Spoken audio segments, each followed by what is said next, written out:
Bueno, bienvenidos a QR. Arrancamos en vivo por Bravo TV, después de Comunistas y nuestra charla habitual con Juan Di Natale. Para mí también dice muchas cosas buenas de Juan Di Natale, que no lleve paraguas y elija mojarse eventualmente en la lluvia. Pero más allá de eso, cada vez lo quiero más. Decirles que hoy tenemos un programa, me parece muy interesante pensando en lo que puede pasar mañana en el Congreso. ¿Por qué?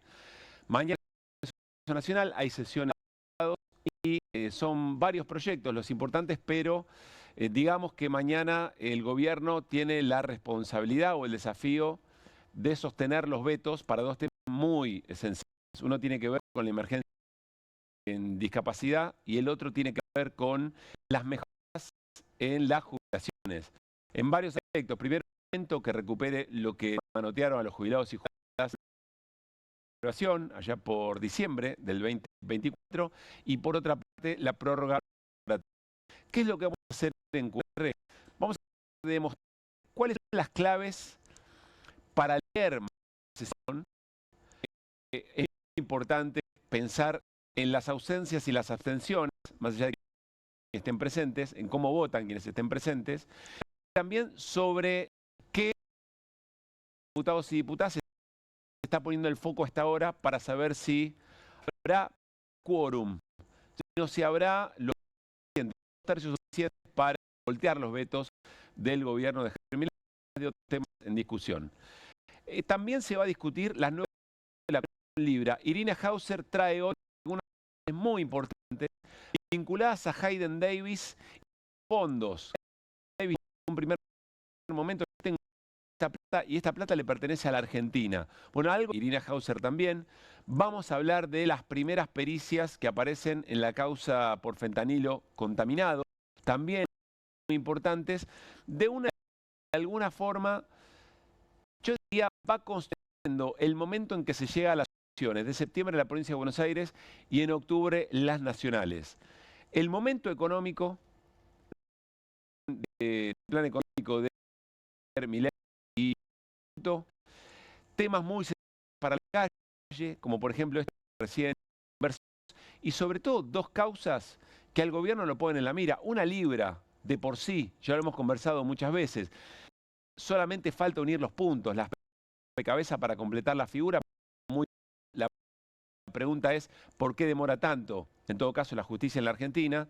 Y el otro elemento, por supuesto, las responsabilidades sobre la mayor tragedia sanitaria en la Argentina, sacando, por supuesto, el tema de la pandemia, como es el fentanilo contaminado. Y a contar en la ley enseguida. Degenerados penales le puse como título. ¿Por qué? Porque va a hablar de algo, nos va a explicar algo. Se habla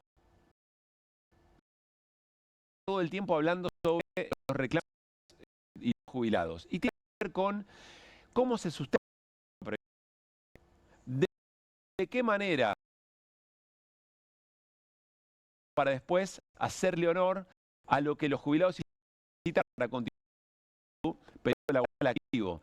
Y es muy interesante, insisto, se habla muy poco del modelo previsional, y es muy interesante poder decir de qué modelo tiene, diré qué modelo se está construyendo. Es decir, estamos en discusión de modelos, conversaciones muy profundas o debates muy profundos, desafíos en todo el mundo, cuando cada miércoles los jubilados y jubiladas reclaman y un los reprime o eventualmente estas diferencias. En el Congreso, recuerden que lo de mañana es un parche, eventualmente, pero no va a costar nada dentro de un rato. QR con esta promesa y por supuesto con la día. Advertimos sobre la potencialidad del peligro de la situación. Incluso le pedimos alguna reunión con el ministro de Salud de Nación, no solo por eso, sino por el tema campeón. Por razones de agenda no nos pudieron recibir.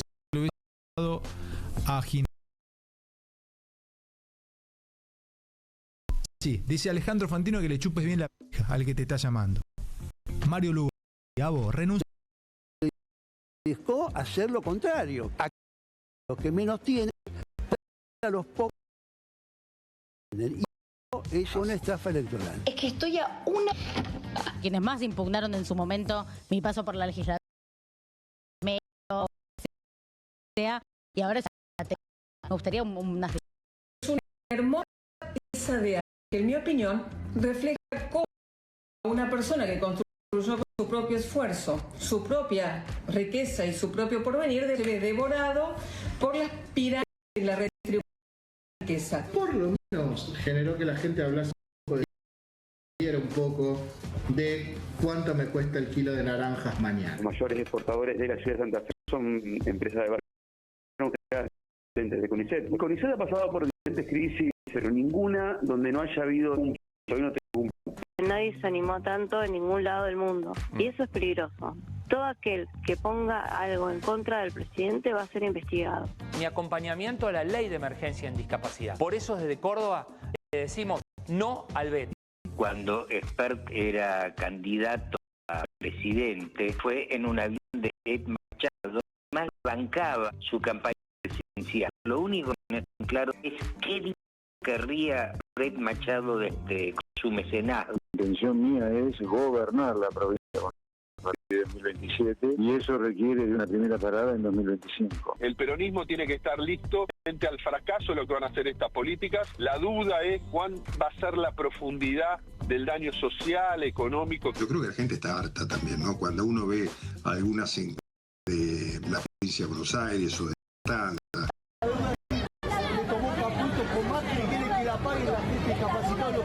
¡Viva el pueblo!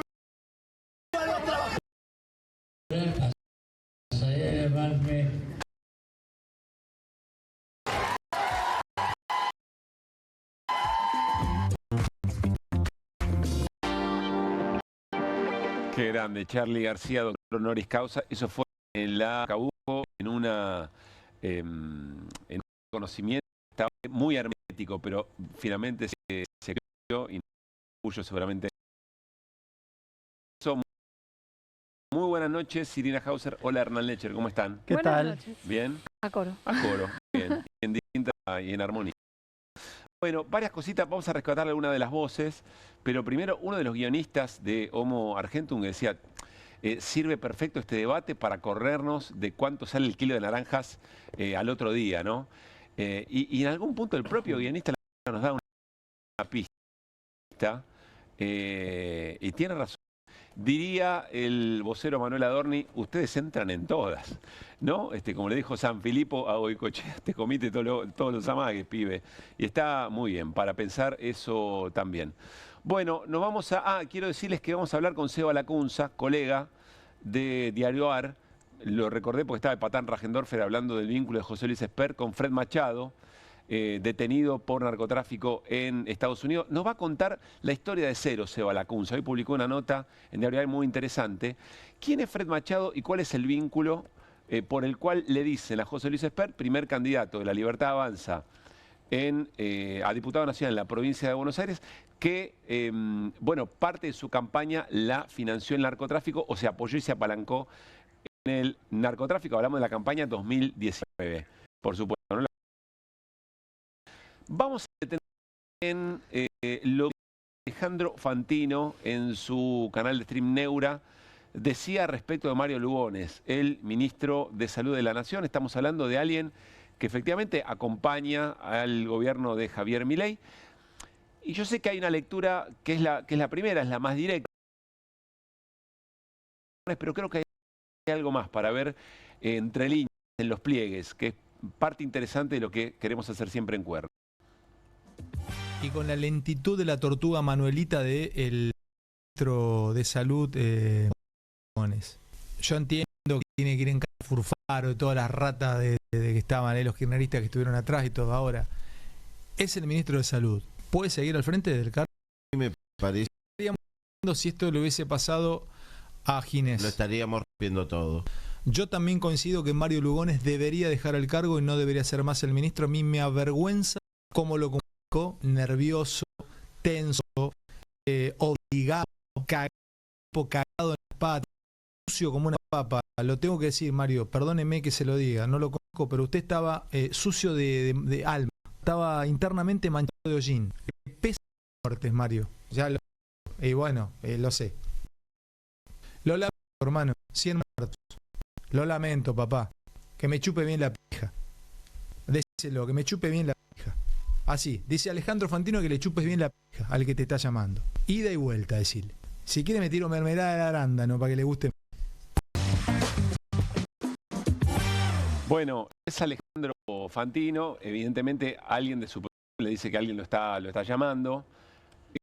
De su pedido de renuncia de Lugones y contesta, bueno, con la sutileza y la eventualmente originalidad que le contesta a Alejandro Fantino. Hay varios datos acá para observar. Primero que evidentemente es un dato que al gobierno le pesa, es una causa que al gobierno le pesa y le cuesta explicar. Sí, pero evidentemente también hay un sector del gobierno que está pidiendo esta movida. Es. Exactamente. ¿No? Me parece Exactamente. que lo que revela Fantino es eso. No sé exactamente quién. Bueno, Fantino tiene más vínculo con Javier y con Karina Milei directamente dentro de la discusión interna que tiene con otra, la del gobierno, que es Santiago Caputo, la Fuerza del Cielo, y que Mario Lugones es el padre de un socio de Santiago Caputo en sus trabajos de consultoría, Rodrigo Lugones. Evidentemente acá hay otra cosa, solo se opera es donde se mandan determinado tipo de mensajes y frente a un sector muy propio, que es el que le habla Alejandro Fantino, muy propio del gobierno, se está jugando una interna, con lo cual todas las discusiones que se pusieron en pausa quizá en el marco de la campaña están más vivas que nunca y seguramente tratando de avanzar en distintos espacios del Gabinete Nacional. Con otro elemento, que es que el programa de Alejandro Fantino cambia de horario y compite en términos de señales de stream con el de Daniel Parisini, con el Gordodal. También aparece ahí un mensaje claro, me parece, ¿no? Todo esto, además de la consideración respecto al ministro de Salud y las responsabilidades. En un ratito vamos a hablar, Irina, ¿no? De cosas que han ocurrido hoy en la causa fentanilo. Sí, porque está entregado el informe del cuerpo médico forense que mencionamos justamente la semana pasada, que es una de las cuestiones que estaba esperando el juez Ernesto Kreplak. Todavía está esperando otras, pero sí, vamos a contar qué arroja ese informe. Me quedo pensando, ¿no? Frente a semejante situación, el arrastre que hay en materia de salud, ¿no? ¿Necesita el presidente mandar a Fantino a pedirle la renuncia a Lugones? No puede ser algo más directo. Si está todo tan claro. La decisión del propio presidente. Pero claro, bueno, eso es lo hay que quienes digo. dicen en el gobierno que va a haber un recambio de gabinete, un poco forzado también porque tanto Bullrich como Petri van a ocupar sus bancas, el gobierno quiere testimoniales y quizás están esperando eso para un ¿Cuándo lo mandan a Fantino a hacer esto, sí. no? Y él ¿no? No, me parece en todo caso, porque recién yo me sonreía mientras terminabas de hablar, porque damos por sentado que Fantino es casi un miembro del gobierno oficioso. Sí, no nos resulta nada cuestionable y de hecho... Vocerías paralelas, digamos, ¿no? Es la contrafigura a Parisini, sí. Que se acuerdan, después se dejó de decir, pero Parisini era el que anticipaba que echaban. Tenés razón. Sí. Bueno, quizás desde el otro ala Está muy bien. del mileísmo, ¿no? Bueno, empieza a aparecer otra figura. Por esto que vos decís, vienen, algunos se van a ir y bueno, pongamos los dos a jugar. Está Parisini bien. diciendo uno y Fantino diciendo otro. Dos miembros del gabinete, podríamos decir. Sí, claro, que cumple una función seguramente en algo que les importa mucho, que es la narrativa digital. Otro dato que me parece importante es que es una arista, o sea, está la dimensión de la propia causa, que es compleja, después Irina nos lo va a explicar. Hay que tomarse un tiempo para entender cuál es el trabajo de la justicia, el juez Kreplak, cuáles son el valor de las pericias, el encuadre de la causa. Hay otro elemento que lo tiene que explicar el propio gobierno sobre las responsabilidades del ANMAT, de por qué hubo denuncias de situaciones muy regulares en el laboratorio y que efectivamente no se atendieron, y después está la responsabilidad del dueño del laboratorio. Es decir, todo esto Pero, va de yo alguna creo que manera en el conjunto. papel de la MAT lo estamos subestimando. O sea, los medicamentos estos no pueden haber sido vendidos nunca Claro. a nadie, ni a un hospital público ni privado. O desde el gobierno, de la decisión política de darle visto bueno a esos lotes, de por qué eso no funcionó, Claro. digamos, ¿no? Bueno, enseguida vamos a hablar, insisto, con Irina sobre este tema. Ahora vamos a hablar de lo que va a pasar mañana en la Cámara de Diputados, pero hoy en comisiones del Senado, es decir, el trabajo en comisiones que son los que con un dictamen después llevan los proyectos hacia el plenario del Senado, hacia el cuerpo del Senado. Hoy se estaban discutiendo también temas importantes y que tuvieron dictamen de mayoría. Uno son los fondos universitarios, con dictamen de mayoría, pero otro tiene que ver con la emergencia en pediatría, el tema de las residencias nacionales, y en medio de esa discusión se escuchó decir a la senadora Álvarez Rivero del PRO lo que van a conocer a continuación. Quiero hacer un aporte. Yo, como les digo, no creo que los niños argentinos tengan derecho a venir al Garrahan a ser curados. Ese derecho yo no lo conozco en ningún lado. Sí, por ejemplo, les digo, Córdoba tiene una academia de medicina de Córdoba y sí necesitamos que tenga... Bueno, Álvarez Rivero diciendo, no sé en qué parte de la Constitución están los derechos de los niños a ser atendidos en el Garrahan. Tratando de argumentar que hay otros espacios de la salud pública o privada que efectivamente pueden cumplir con esa tarea. Hay mucho para decir, pero lo interesante de esto es que tuvo una respuesta casi inmediata por parte de dos sectores políticos bien distintos, y creo que uno tiene un valor en particular. Primero, en la Unión Cívica Radical, el senador Martín Lustó le dijo esto. Un país es injusto cuando lo que uno tiene a disposición depende del lugar donde uno nace.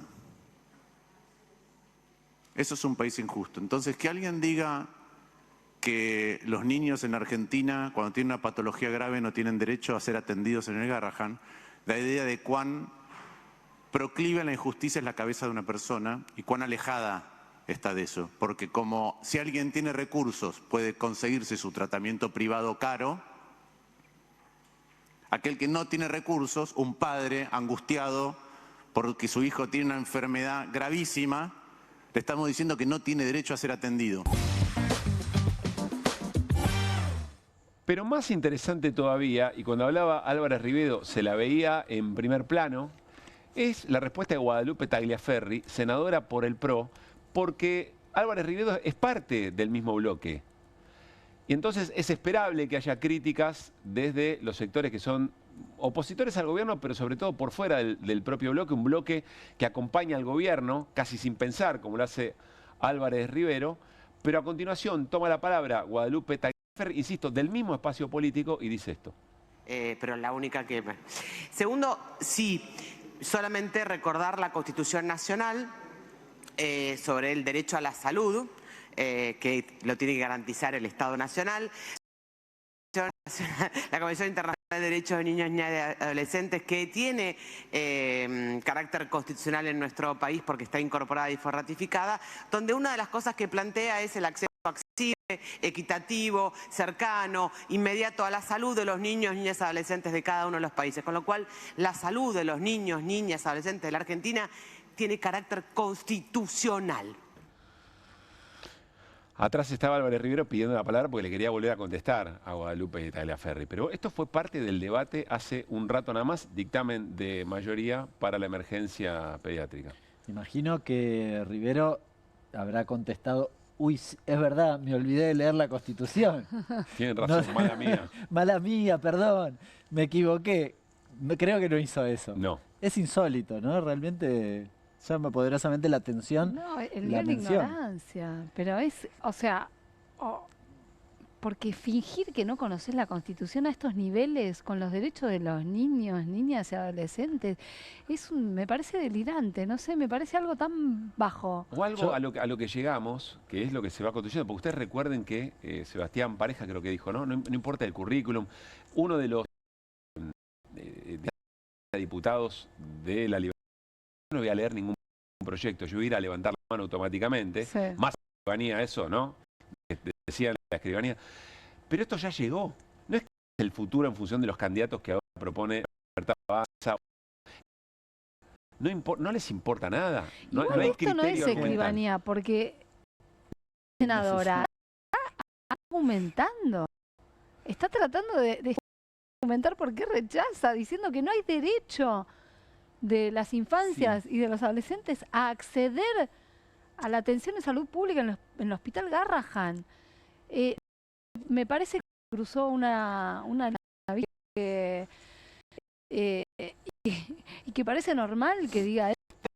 Dame de vuelta a Álvarez Rivero, porque escucharlo con detenimiento y presten atención ahora, si hacemos un bar, en la gestualidad, en el rostro, en el gesto de Álvarez Rivero cuando parece haber descubierto que no había derechos para la atención de los niños en la Argentina. Miren.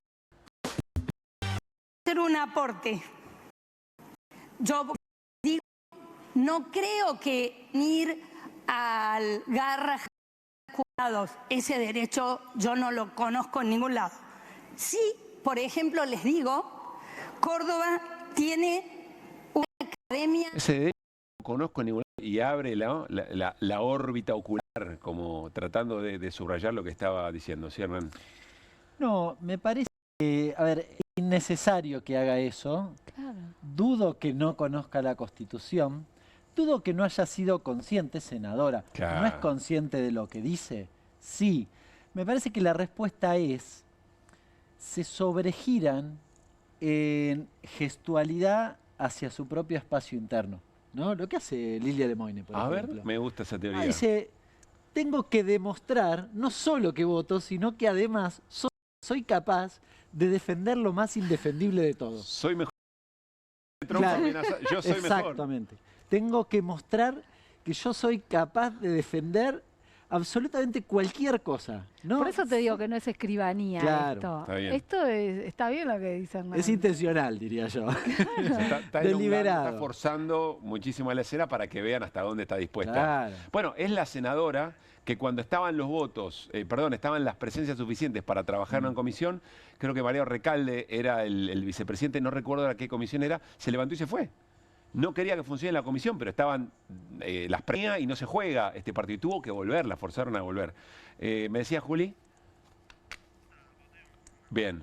Bueno, ya la vamos a seguir porque me parece que esto llegó para quedarse. Pero insisto, no es lo que puede llegar a pasar respecto del nivel de debate en el Congreso a partir de ahora, es lo que ya está pasando en el Congreso. Nos vamos con Hernán Lecher a pantalla con esta pregunta, miren, como portada.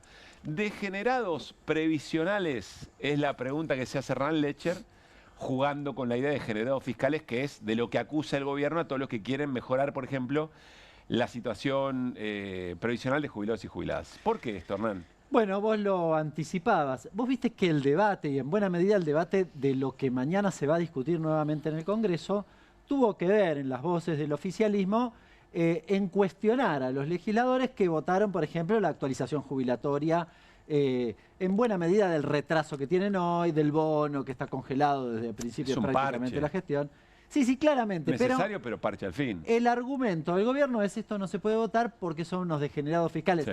No importa si en la ley estaba o no el financiamiento, porque de hecho estaba. Vos podés discutir si me gusta o no. Uno podría decir, son degenerados fiscales si la fuente de financiamiento de algo votado no me gusta a mí, diría el gobierno. Claro. Bien, esa es la definición de degenerados fiscales. Pero esa vocación por discutir financiamiento me motivó a hacer este planteo y esta pregunta que vemos atrás.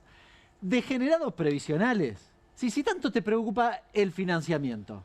Bueno, discutamos posta el financiamiento.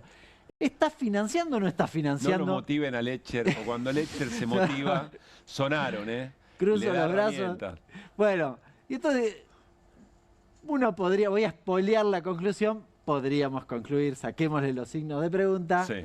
En el gobierno son claramente degenerados previsionales, porque voy a usar un término poco académico, están haciendo percha al sistema previsional. ¿Bien? Sí. No es novedoso, spoileo también esto, no es novedoso, ya pasó con Macri en alguna medida, pasó mucho en la década de los 90, porque las fuentes de financiamiento del sistema previsional son medio las mismas en cualquier momento y diría en cualquier lugar, es decir, voy a otro país y voy a encontrar las mismas cosas. Claro. El sistema previsional, ¿cómo funciona? Yo creo que el que está viendo del otro lado lo sabe, pero vamos a explicarlo muy sencillamente. Pero es importante porque este debate así profundo parece pasarse de lado, digamos. Claro. ¿No? Los trabajadores activos hoy, los que estamos laburando en la actividad, bueno, hacemos nuestros aportes, el empleador hace sus contribuciones patronales y eso sirve para financiar en la Argentina una parte importante, alrededor del 60%, de la jubilación. Es decir, los activos o trabajadores activos le pagamos, diría, hago comillas, a los trabajadores pasivos su jubilación. Bien, a los trabajadores que no están en actividad hoy. Ese es el esquema, se llama solidaridad intergeneracional.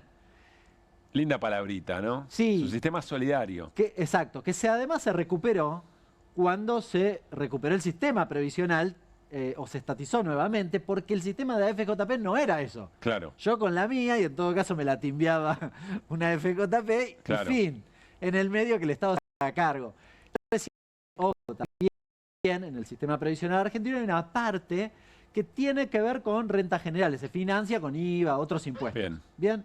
Y esto siempre está en discusión, porque viste que desde el oficialismo, en general desde las voces más liberales, dicen el escándalo de las moratorias, porque eso hace impagable el sistema previsional. Pará, si yo miro los números, cuando se aplicó la moratoria y se incrementó sustancialmente la cantidad de jubilados, sin embargo, fue a la par de una mejora de la sustentabilidad del sistema previsional, es decir, pagaban más jubilaciones con los aportes y contribuciones que antes. Sí. ¿Por qué? Bueno, porque se generaban más puestos de trabajo y mejores salarios. Bueno. Doy indicios de lo que vamos a ver. Dale. Hoy leí algunas cosas, pero cuando vos pensás que el sistema es solidario, tiene solidaridad intergeneracional y está atado al trabajo, lo primero que tengo que pensar es, a ver, ¿se generaron puestos de trabajo o no se generaron? Claro. Porque si no se generaron estamos en problema. Y si se generaron muchos, bueno, la cosa empieza a funcionar. Acá tenemos los números, 223.537 trabajadores registrados menos. ¿Bien? Le saqué, podríamos agregar los monotributistas, pero se los saqué trabajadores registrados público-privado que aportan y con esos aportes van a contribuciones patronales. Bueno, acá tenés la curva. Y agrego un poquitito más, me voy un poco para allá. Nada indica que esto va a cambiar. ¿Se entiende? Claro. Decir, un libertario me dice, no, pero ¿sabes qué? Esto era necesario, pero dentro de 2 años está 800.000 puestos de trabajo. No. ¿Dónde? Si entregaron la actividad en pos de encontrar este tipo de cambio. Claro. Difícil. No va a mejorar. Diría imposible, salvo que, no sé, la minería estalle y ni siquiera, porque genera tan pocos puestos de trabajo que es imposible que tome de mismo en estos números que estamos hablando acá, casi 10 millones de trabajadores registrados públicos y privados. Pasemos a lo siguiente, claro. Trabajadores, ¿y cuál es la otra? El salario. Si las dos fuentes de financiamiento que inyectan guita en el sistema previsional son sobre todo estas dos. Hay dos más. El aporte proporcional. Claro, como el aporte y las contribuciones están atadas a los salarios, y los salarios caen, también le pegan las contribuciones en los aportes. Bueno, el salario de cayó 5,5, estoy siendo generoso, porque está con la inflación del INDEC. Después al final del programa te quiero contar algo porque hubo un poquitito de ruido. Bueno, sí, tienes razón. Se fueron un par de funcionarios. Hubo algunas renuncias del INDEC. Sí, dos muy sensibles en los dos lugares donde estamos cuestionando desde hace al menos un año la metodología. Entonces bueno, menos destrucción de puestos de trabajo y destrucción de salario. Sí. Mucho menos ingreso al sistema solidario previsional. Le pegaste un cañonazo, le tiraste en la línea de flotación, diría. Bien. Pasemos a la tercera. Y hay dos más. Esta se suele hablar con mayor asiduidad, bueno, el tema de la informalidad. 42% está en la actualidad, subió, con lo cual está en un nivel muy alto. No es un problema nuevo, la informalidad no lo inventó Milei. No es un problema ¿no? nuevo, tiré la serie para atrás. Sí. En el 2015 era bastante más baja, hay que decirlo. Pero es cierto que desde hace, no sé, 10 años estás en estos niveles y no solo no baja, sino que está como estabilizada en ese nivel. Acá puedo decir, bueno, esto se incrementó. El problema es que las políticas que se aplican en la Argentina, de nuevo, ninguna me dice que esto va a bajar. Al contrario, porque hoy tenés una serie de abordajes del mundo del trabajo que tienden, diría casi a premiarte si tenés trabajadores no registrados, lo cual es un gran problema. ¿Vos te acordás que en la ley Bases, de hecho, sacaron las multas para... Sí, claro. Bueno, es difícil que con ese incentivo a traer trabajadores no registrados, a mí se me ocurra, porque soy buena gente, vamos a registrarlos. Raro. Bueno, y finalmente, algo que tiene que ver también, y está íntimamente ligado con esto, vamos a la última placa, que es aportes y contribuciones y un poco la precarización laboral. ¿En qué sentido?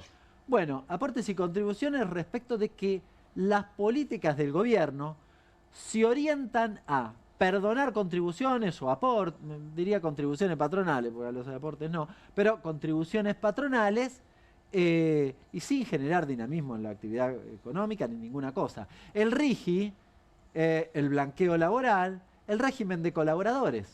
Y acá yo agregué tercerizados, porque claro, si a mí no me controlan nada, me lo decían, lo digo porque hablé mucho de esto en la última semana, muchas empresas grandes, no ya chiquitas, las grandes, personas que tenían contratadas en relación de dependencia las tienen como monotributistas. Bien, las tercerizan. No acá, porque no la pueden hacer las grandes acá. Pero las grandes sí lo hacen, de hecho. Sí, total, ¿quién va a venir a controlarme? Claro. ¿Quién me va a decir que está mal? ¿Se entiende? Sí, sí. Si no existe mal el Ministerio Y de lo que Trabajo. decía, ¿no? El fin de multas por Y registración. el fin de las multas por una registración, que es digamos, una promoción para que Pero entonces, no hagas el truco, Hernán, registración. es desenganchar la discusión sobre el sistema previsional y que la plata no alcanza del modelo de país. Sí. Es decir, si vos no discutís una cosa con la otra, o si tenés un modelo que va, como vos explicás, a la informalidad, a la reducción de los aportes, a la baja del salario, etcétera, etcétera, lógicamente vas a tener una torta mucho más chica para pensar un sistema previsional. Lo que pasa es que han trabajado mucho algunas voces ortodoxas y liberales Sí. para desenganchar esto que vos decís, estos dos debates. Entonces te venden que el sistema previsional, no te lo suelen decir, pero que supuestamente el sistema previsional va a funcionar mejor si yo hago todo esto porque esto va a generar más puestos de trabajo. El problema es que todo esto genera menos puestos de trabajo y menos financiamiento. Ya está harto demostrado, maestro. Claro. Ya pasó. ¿A quién nos queremos parecer? No sé si quiero conocer la respuesta. Te traje un video, iba a decir hermoso. Gente que confiesa. irónico. Gente que confiesa en público. Sí. No quiero spoilear nada, casi. ¿Querés que lo veamos? Dale. Fíjate. Como ejemplo Sí, claro. de las cosas que tiene Sonar, Perú tiene el 70% del mercado laboral en la informalidad. En la informalidad. En la informalidad, sí. Pero la macroeconomía ordenada hace de Perú, que lo estoy un montón porque es una economía bimonetaria, tiene un montón de cosas en común con nosotros. Pero tiene una macroordenada. Esto salió en vivo, ¿eh? No fue un ensayo y después dijeron, ¿no? Nos venden Perú. En esa entrevista, además, reivindican Perú. Lo llamativo fue, en un momento Caputo se sonreía, después se dio cuenta que la estaban chocando cuando dijo... Pero también... El Caputo también había como ejemplo Sí, Perú pero en es su difícil momento. decir, no, el ejemplo es Perú, que tiene el 70% de la informalidad. Yo no lo diría. O sea, yo lo diría, pero yo Sí. en su lugar no lo diría. ¿Pero el 100% de Claro. laburante en la informalidad? ¿O el Y de sector hecho de la economía? reivindican, en el caso de Perú, que tienen inestabilidad política.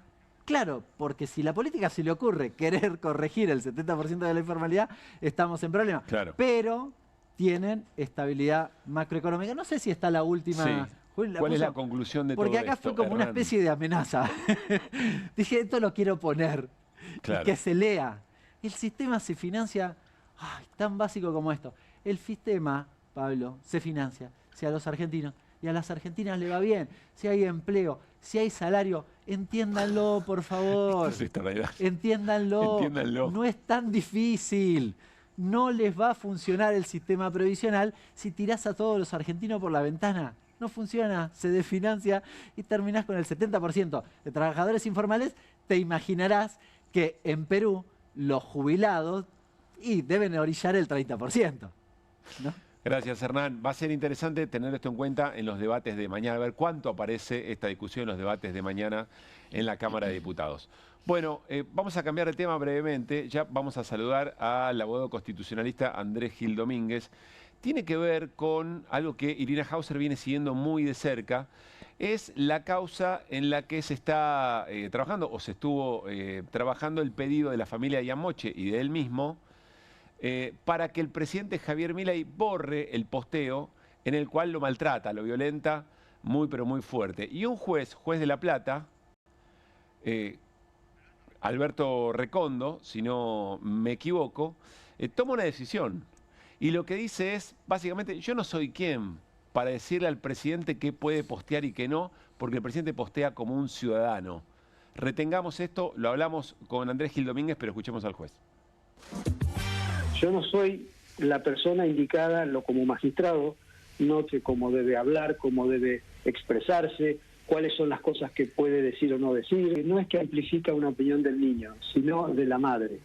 Lo que está criticando quien hace el tuit y luego retuitea al presidente es la actitud de los progenitores, en este caso de la madre, de, según se dice, utilizar al niño para hacer de alguna manera oposición política. Vamos a compartir el mensaje del presidente de la Nación. En realidad es un reposteo que origina todo este tema. Pautino siempre del lado del mal, no falla nunca al momento de operar en contra del gobierno, siempre del lado de los cucas, no falla. Y un usuario de la red social X decía, Pautino llevó a un nene con autismo para que opere contra Milei. Resulta que el nene y Amoche viene de una familia ultra kirchnerista y ya lo habían utilizado con Massa y Cristina Kirchner. Una entrevista en la que estaban tratando de explicar y argumentar y contar además qué es lo que le habían contestado desde la Agencia Nacional de Discapacidad cuando fueron en el marco del reclamo, digamos, por esos fondos y esos acompañamientos. Andrés, Pablo Caruso y todo el equipo de QRT, saludamos. ¿Cómo te va? Buenas noches. Buenas noches, ¿cómo están ustedes? A ver, primero, ¿cómo reaccionaron? Vos estás en representación de la familia frente a lo que plantea en el fallo y en estos decires el juez Recondo. No, por suerte, ya en la familia reaccionaron muy bien. Era un fallo esperable por los antecedentes que tiene Recondo, sí, que ha convertido el Juzgado Federal de La Plata que titulariza en una máquina de rechazar planteos desde que asumió Javier Milei a los distintos actos que ha emitido el presidente, el decreto de necesidad de urgencia 70-2023 en adelante, rechazado muchas veces in limine, con lo cual... In limine sin argumentar, sin dar el... Sin dar trámite, directamente, lo presentan y lo rechazan, con lo cual era bastante esperable que tuviera una sentencia con estas características y lo veníamos hablando especialmente con Ian, explicándole que igual es un camino muy largo que tiene una primera instancia que se terminó, vamos a ir a una revisión por parte de la Cámara Federal de La Plata y eventualmente este caso va a culminar en la Corte Suprema de Justicia. Pero era esperable y de alguna manera la ideología del juez no está solamente en sus antecedentes, sino está en el raíz mediático que hoy protagonizó a la mañana, que esta es una prueba de lo que vos estabas mostrando, en donde el juez, fuera de toda ética judicial, violando lo que es el principio de independencia e imparcialidad de un juez, sostuvo que si él fuera el progenitor de Ian, no lo expondría a los medios como le está exponiendo a la familia, claro, desconociendo que todo niño adolescente tiene por imperio constitucional, por Convención sobre Derechos del Niño, la calidad de sujeto de derecho y titulariza el derecho a expresarse, a participar, a ser oído, a debatir respecto de su vida, respecto de sus derechos, respecto a quien quiera representar. En este caso, Ian representa y defiende intenta defender los derechos de todas las personas con discapacidad. Con lo cual habla... Seguro tiene pregunta, Sí. Irina, pero déjame hacerte algo sobre lo que dijiste recién. ¿Por qué crees que el juez sale a hablar en los medios después de haber dictaminado ese fallo? ¿Qué interpretás ahí? Me parece que sale a hablar para defender su sentencia y muchas veces en los decires surgen cuestiones que están ocultas. Es decir, lo traicionó el inconsciente al juez. Porque justamente el argumento que utilizó hoy el juez en este raíz mediático, muy poco usual para un juez de estas características, es el argumento que viene utilizando los trolls libertarios para agredir digitalmente a Ian y a su familia desde que esto apareció y especialmente desde que se interpuso en la demanda. Es el argumento preferencial de la jauría digital paraestatal de este gobierno para atacarlo a Ian y atacarlo a la familia. Bueno, ese mismo argumento hoy salió a exponerlo al juez, cuando no es parte de la causa, él no tiene por qué salir a dar ningún tipo de lecciones de moralidad y que se quede tranquilo, porque un chico como Ian, que es valiente, comprometido, empático, y con una mamá como Marlene, nunca lo elegiría a él como papá. Así que se quede tranquilo. Irina. ¿Qué tal, Andrés? Buenas noches. Para ordenar un poco el tema, ¿no? También quería preguntarte, ¿qué implica la decisión del juez, ¿no? ¿Qué consecuencia tiene y qué es lo que está en juego en esta causa y en el reclamo? Y fundamentalmente está en juego aplicar la protección especial que la Constitución y los tratados sobre derechos humanos establecen a favor de los niños y de las personas con discapacidad.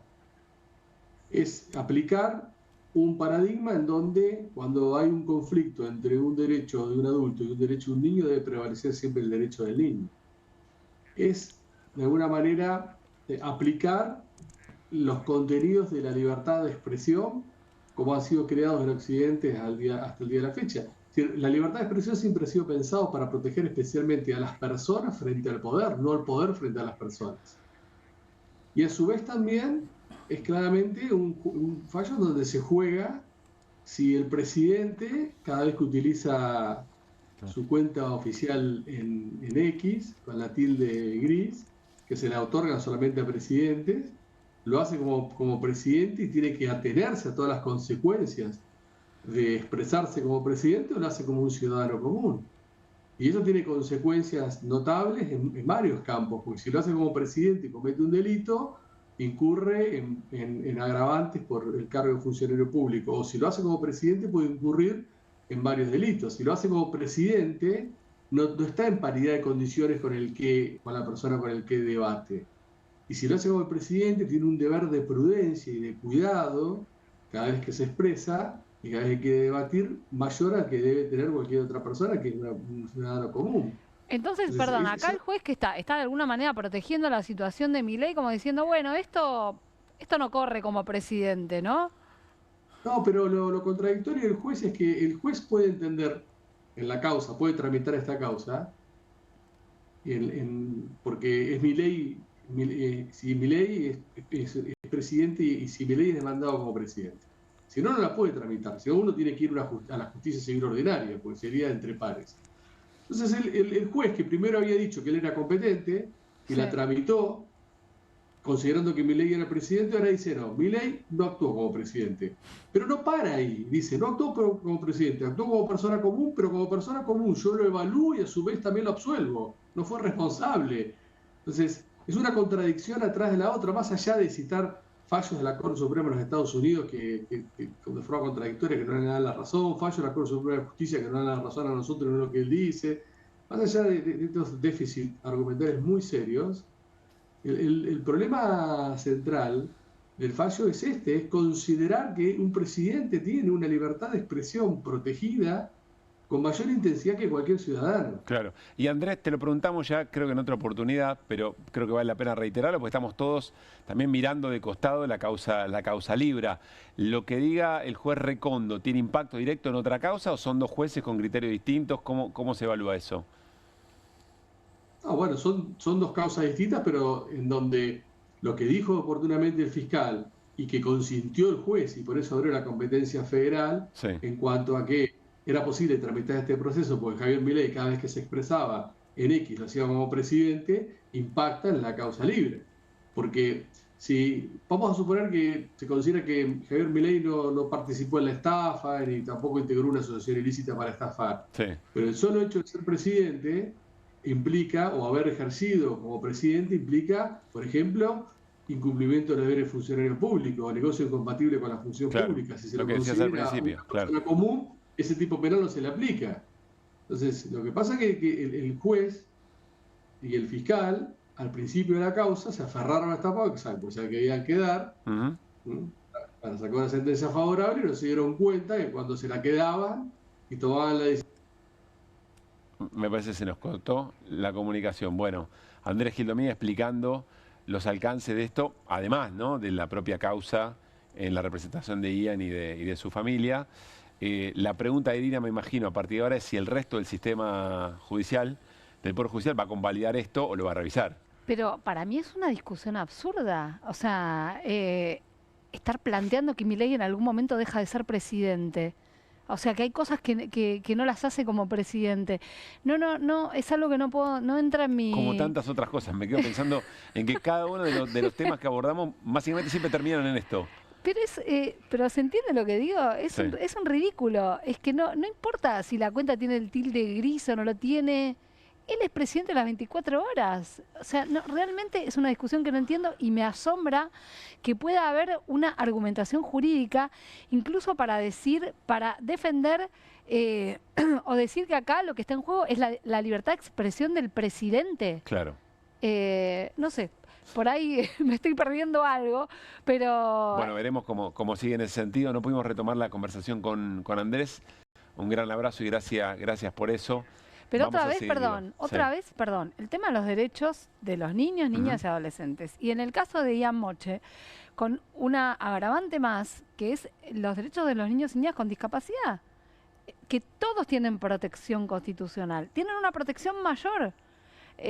Y no entiendo cómo un juez federal ignora esto. Eso es la otra cuestión que realmente Como una senadora ignora que en la Constitución están garantizados los derechos. Es lo mismo, por eso te lo digo. O sea, otra vez con los derechos de los niños. Algo huele muy mal, ¿no? En la Argentina, no en Dinamarca. No sé cómo sea en Dinamarca.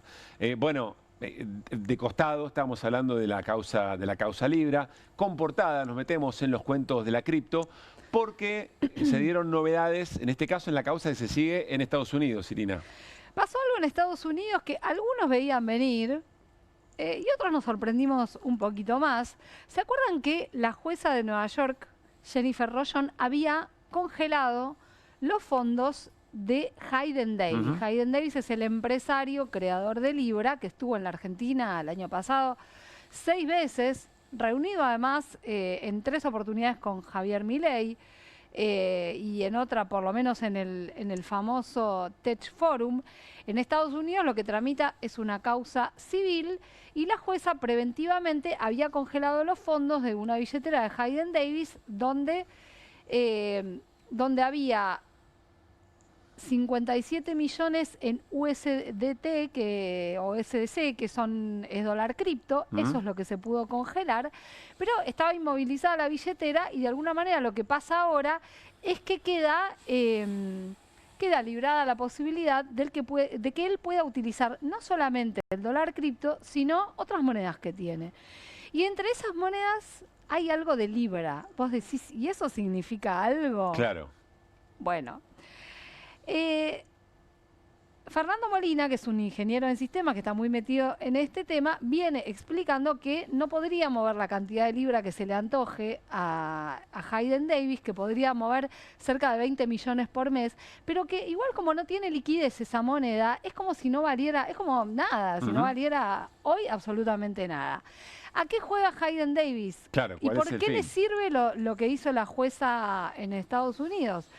Bueno, porque aspira a resolver alguna cuestión acá, diciendo, ok, yo le voy a transferir a la gente que esperaba el fondeo para sus pymes en tecnología, que había prometido el presidente Javier Milei en su famoso tuit.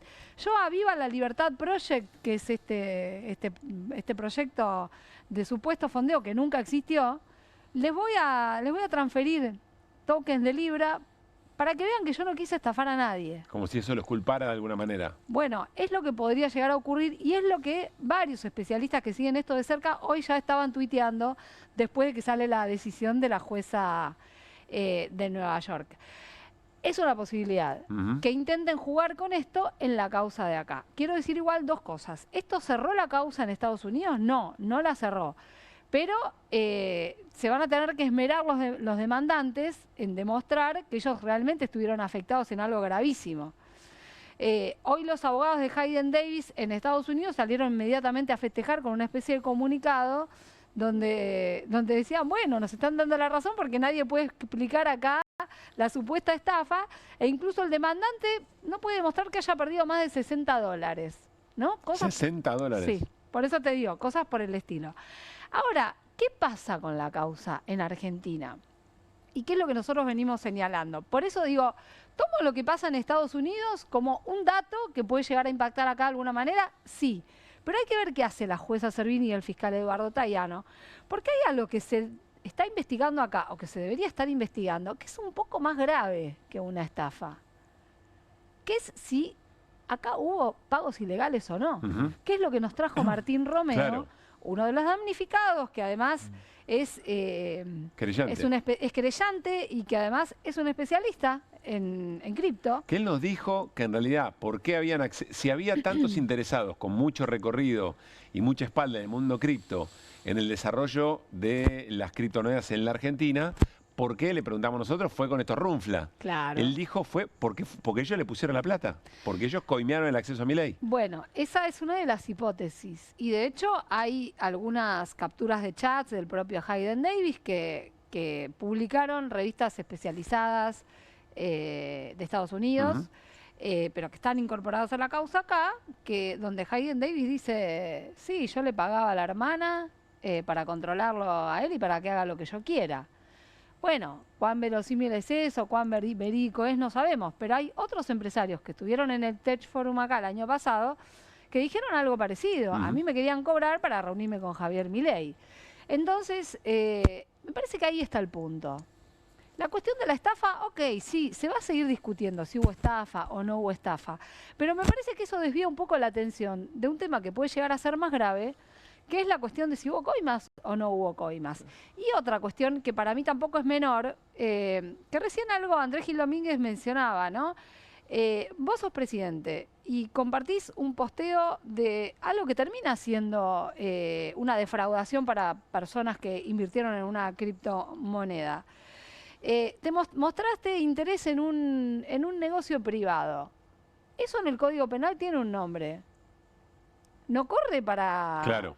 No corre porque la cuenta de Javier, porque no estaba tuiteando como presidente, no sé, digo, tiene si un nombre... lo hizo como ciudadano común, no lo hizo como presidente, es muy distinto. Bueno, pero en este caso, claro, para este delito que sería el de negociaciones incompatibles con la función pública, ¿no? Entonces, bueno, es llamativo lo que pasó en Estados Unidos. Es raro que el famoso estudio de este Burwick Law, que representa a algún sector de los damnificados y que promovió la causa colectiva, haya pisado un palito acá. Es raro, es una situación extraña. Bien. Pero la causa no está terminada y me parece que lo más importante debe estar por venir ahora. Por lo menos en la causa en Argentina debería ocurrir eso, porque ya aparecieron transferencias muy sospechosas de Hayden Davis y como contamos la semana pasada, los hombres que le presentaron a Davis a Javier Milei, que son Mauricio Novelli y Manuel Terrones Godoy, también tienen movimientos muy sospechosos en sus cuentas. Y una de las cosas que hicieron fue intentar burlar a la medida cautelar que... Moviendo sus propios fondos, entre que el fiscal pidió que les congelaran sus cuentas y que la jueza María Servini lo ordenó. A ver, Iri, dos cosas. Por eso mañana es una jornada importante en diputados, por los vetos, por los proyectos de los gobernadores, pero también porque se van a discutir las nuevas reglas de juego de la comisión investigadora que tiene todos estos elementos para tomar decisiones. Y otra pregunta, Irina lo conoce mucho más. ¿Cuánto va a depender la velocidad o la determinación del Poder Judicial en función del resultado electoral, de los resultados electorales en la Argentina? Siempre pasa, siempre olfatean el momento, ¿no? O la situación de debilidad o no del gobierno. La vida de Comodoro Pi. Claro, Comodoro Pi. Sí, ese manejo tiempista de las Porque es una causa muy grave, compromete muy seriamente al presidente y a su entorno, ¿no? Gracias, Siri. Bueno, nos vamos a ir a una pausa, no sin antes contarles y recordarles que cada día vamos a compartir las ofertas Bomba de Ribeiro en su nuevo Marketplace. En este caso, la oportunidad perfecta para renovar tu computadora ya llegó. La notebook Asus ViBook 16 pulgadas está con 32% de descuento, 32% off. Ahora en 799.999 pesos y lo mejor, te la llevas en 6 cuotas sin interés de 124.999 pesos. Pantalla Full HD de 16 pulgadas, procesador Intel Core i3 121.5U. Los especialistas conocerán muy bien de qué se trata. 8 GB de RAM, 256 también de memoria interna para que trabajes, estudies y disfrutes con velocidad y rendimiento en todo momento. Y además, el envío es gratis con reintegro. Entra a ribeiro.com.ar y llévatela ya mismo. Nos vamos a ir a una pausa. Cuando volvamos, vamos a charlar con el colega Sebastián Lacunza. Le vamos a preguntar, porque lo está haciendo muy de cerca, En el marco de la candidatura de José Luis Espert, ¿quién es Fred Machado?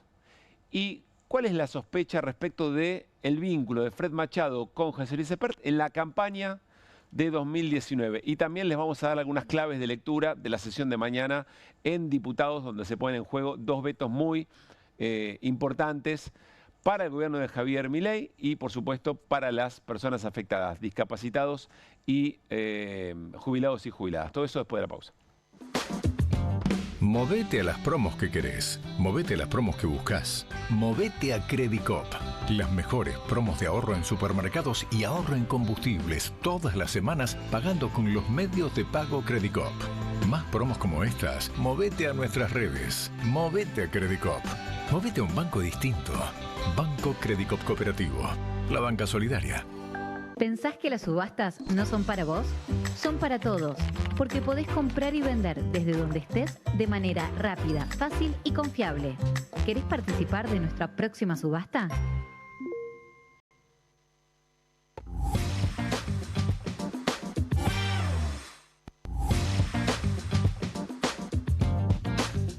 A partir de este momento, comienza el horario de protección al menor.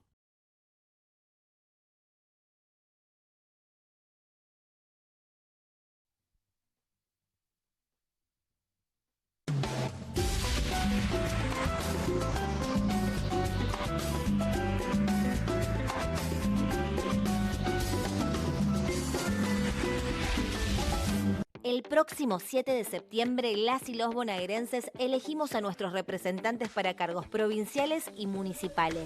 Conoce más en eleccionesbonaerenses.gba.gov.ar. Gobierno de la Provincia de Buenos Aires. 1, 2. Bueno, dale, arranca. ¡Pará! ¡Mike! ¿Van a hacer el video con el inodoro con manchas de sarro? Pero si siempre uso lavandina. Eso no lo remueve. ¿Por qué no probás limpiando con Harpic? Que llega a los rincones más difíciles, eliminando por completo el sarro y desinfectando. ¡Vamos! Para cualquier desafío que te dé el inodoro, nada mejor que Harpic. Bienvenido a todo Latinoamérica. Caras TV llegó a DirecTV, el canal de las celebridades. Entretenimiento exclusivo las 24 horas del día. Más Caras, con la conducción de Héctor Maugeri. Red Carpet, Caras News, Caras Realeza, Caras Fashion, Caras TV. Llegó a DirecTV. Contenidos exclusivos para toda Latinoamérica. Estudia en la Facultad de Comunicación y en la mayor redacción de América. USBA, Universidad del Sur de Buenos Aires. La Universidad del Grupo Perfil. Licenciatura en Comunicación Periodística. Licenciatura en Comunicación Institucional. Títulos con reconocimiento oficial y validez nacional. Inscribite a las reuniones informativas en universidad@perfil.com. Aprende comunicación dentro de un medio de comunicación. USBA, Universidad del Sur de Buenos Aires. Hay una casta superior que es los periodistas que si mienten, calumnian, injurian y dicen cualquier cosa. ¿Tenés ahí los nombres de los periodistas que tengo que meter en cana? No nos tomamos esto a la joda, como esos periodistas mentirosos. Y dentro de la cancha vale todo, que la vayan a buscar, la tienen adentro. Soy un abanderado en la batalla cultural, pero los imbéciles con déficit de IQ doméstico, ¡ay, no, miedo! Mientras que los imbéciles de los periodistas... ¿Sabes la cantidad de periodistas que tengo para mandar a la hoguera? Las mentiras de los medios. Y periodistas ensobrados, operadores, basuras. No me vengas con que son inocentes. No digo que sean tan malos como los periodistas. Digamos, raya el mal gusto propio de cerdos. Creo que es una ofensa decirle periodistas. ¿Sí? Milei odia al periodismo. Nosotros amamos al periodismo. Suscríbete a perfil.com.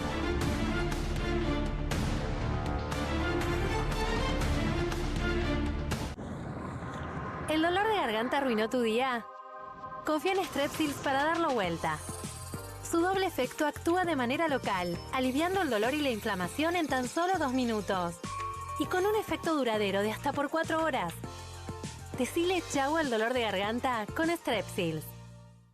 El próximo 7 de septiembre, las y los bonaerenses elegimos a nuestros representantes para cargos provinciales y municipales. Conoce más en eleccionesbonaerenses.gba.gov.ar. Gobierno de la Provincia de Buenos Aires.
Seguimos en QR, les adelantamos, vamos a charlar con el colega Sebastián Lacunza y compañero de rutas también, gran tipo, gran profesional, porque está siguiendo muy de cerca la relación de José Luis Espert, primer candidato a diputado nacional por la Libertad Avanza en la provincia de Buenos Aires, las elecciones de octubre, con Fred Machado.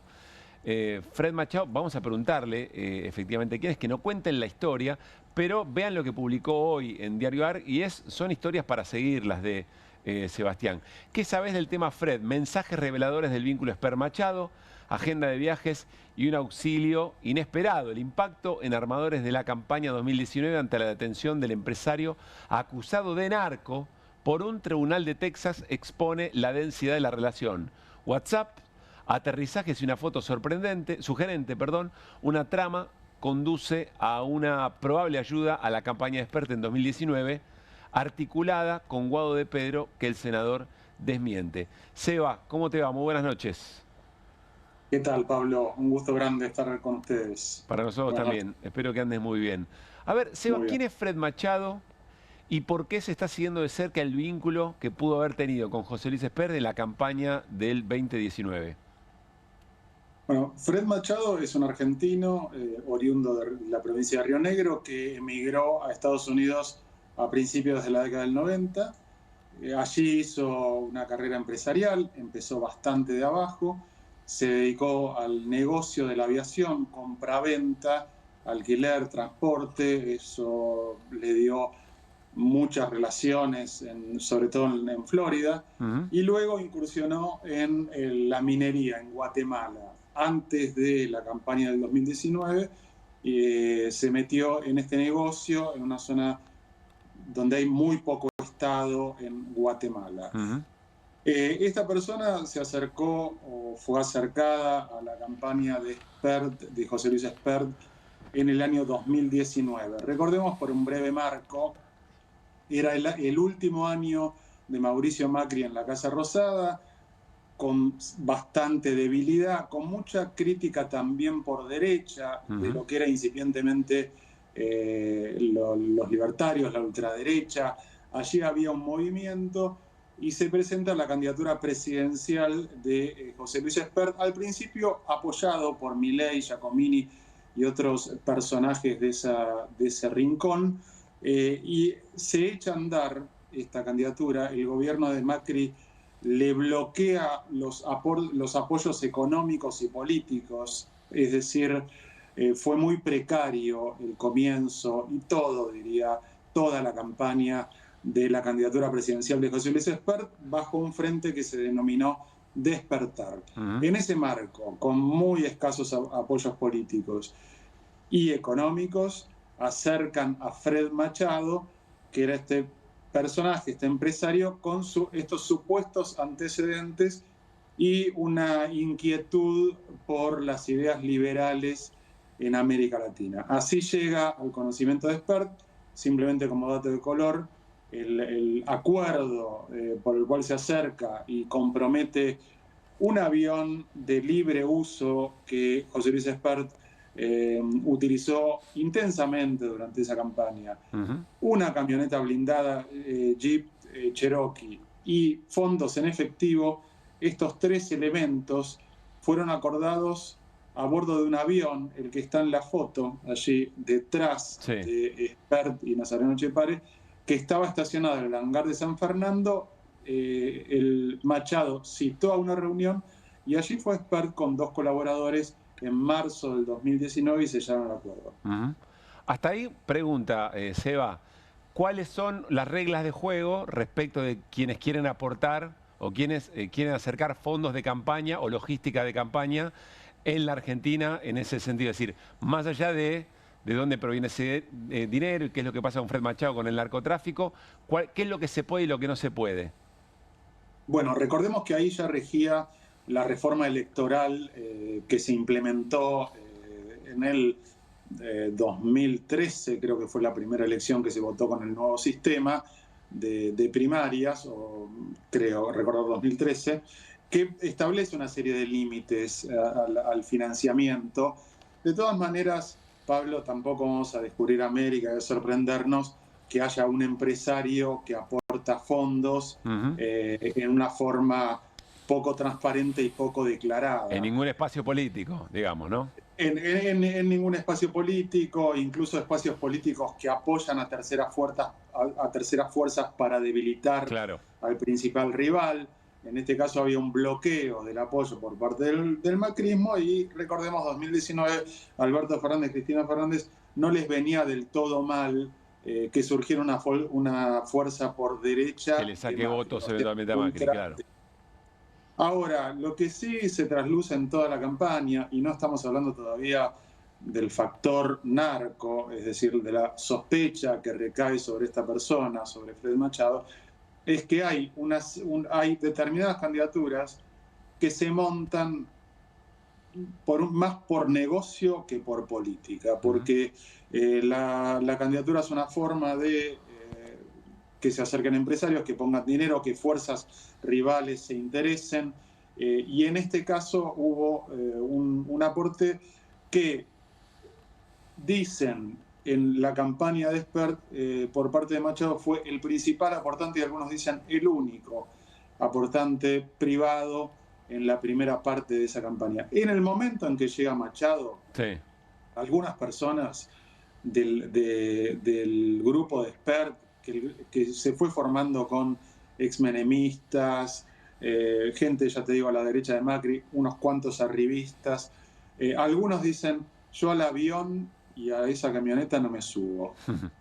Advierten en la mesa chica, porque ya no les cerraba mucho esta historia del empresario de la aviación emigrado hacía, en ese momento, 3 décadas, interesado en promover las ideas liberales. Claro. Simplemente para enunciar lo crucial. 2 años después, abril del 2021, Fred Machado es detenido en el aeropuerto de Neuquén con pedido de extradición de un juzgado de Texas, con una acusación de tráfico de miles de kilos de cocaína y centenares de millones de dólares en 7 países de Sudamérica y de Centroamérica, con una trama de aviones compleja, que eran los que tenían su propiedad y fideicomisos.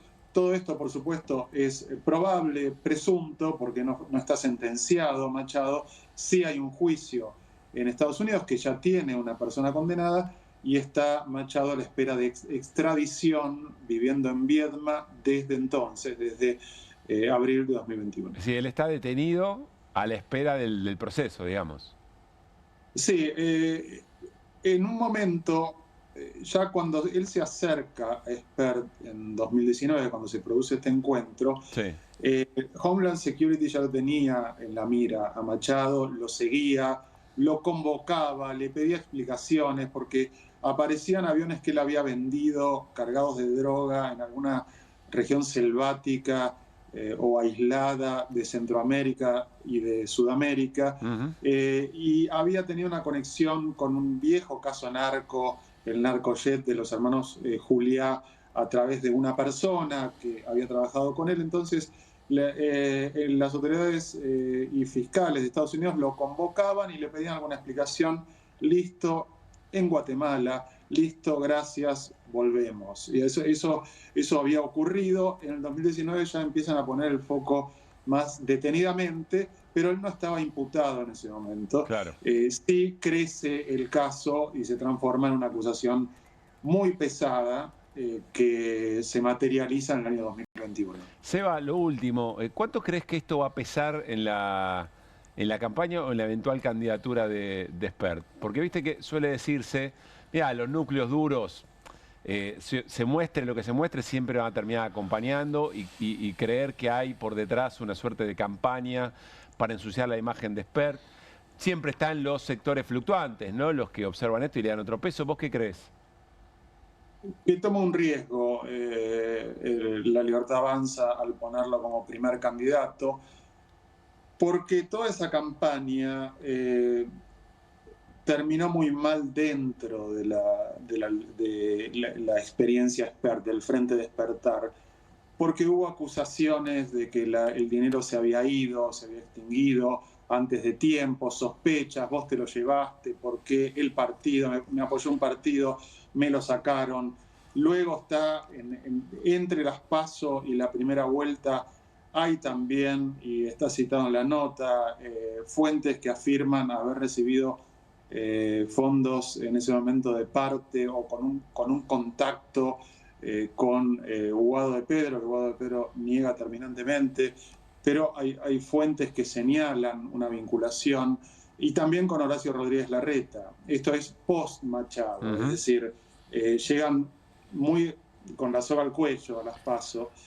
Espert en el año 2019, que le fue mal en esas elecciones, sacó en la primera vuelta 1,4% de los votos en la elección en la que Alberto Fernández fue electo, tuvo un epílogo económico muy bueno, porque se compró la casa de Bécar de 250 metros cuadrados, piscina, parque, la misma a la que fueron a escrachar allegadas a Mayra Mendoza, el 1 de noviembre de 2019. Las elecciones fueron, creo, el 27. O sea, estas cuestiones dan lugar a mucha bronca dentro de la campaña. Yo hablé con una decena de fuentes, algunas con conocimiento muy pormenorizado de lo que yo transmito. ¿Enojado respecto de qué pudo haber pasado con esos fondos?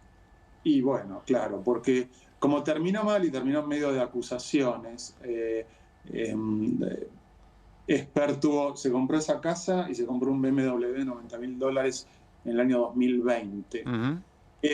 Entonces, hay una serie de elementos de cabos sueltos, que algunos fueron los que yo fui informando en el diario Ahora en las últimas 3 semanas, que pueden deparar una ingrata sorpresa durante la campaña. Yo coincido, Pablo, con vos, que en campañas en algún momento puede haber hasta una filmación de un candidato cometiendo un delito y los electorados se abroquelan, no entra nada, seguimos votando, hay ejemplos. Pero también a veces ocurre lo contrario. No nos olvidemos que Karina Milei resistió esta candidatura y es aparentemente una decisión de Javier Milei. Es una relación muy vidriosa entre Milei y Espert, después con idas y vueltas. Entonces, yo creo que puede ocurrir. De hecho, Espert logra que no le pregunten sobre esto en las entrevistas que da. Concurre habitualmente a medios de Clarín y La Nación y otros, y no le preguntan. No aparece un tema tan espinoso, ¿no? Con tantos elementos noticiables.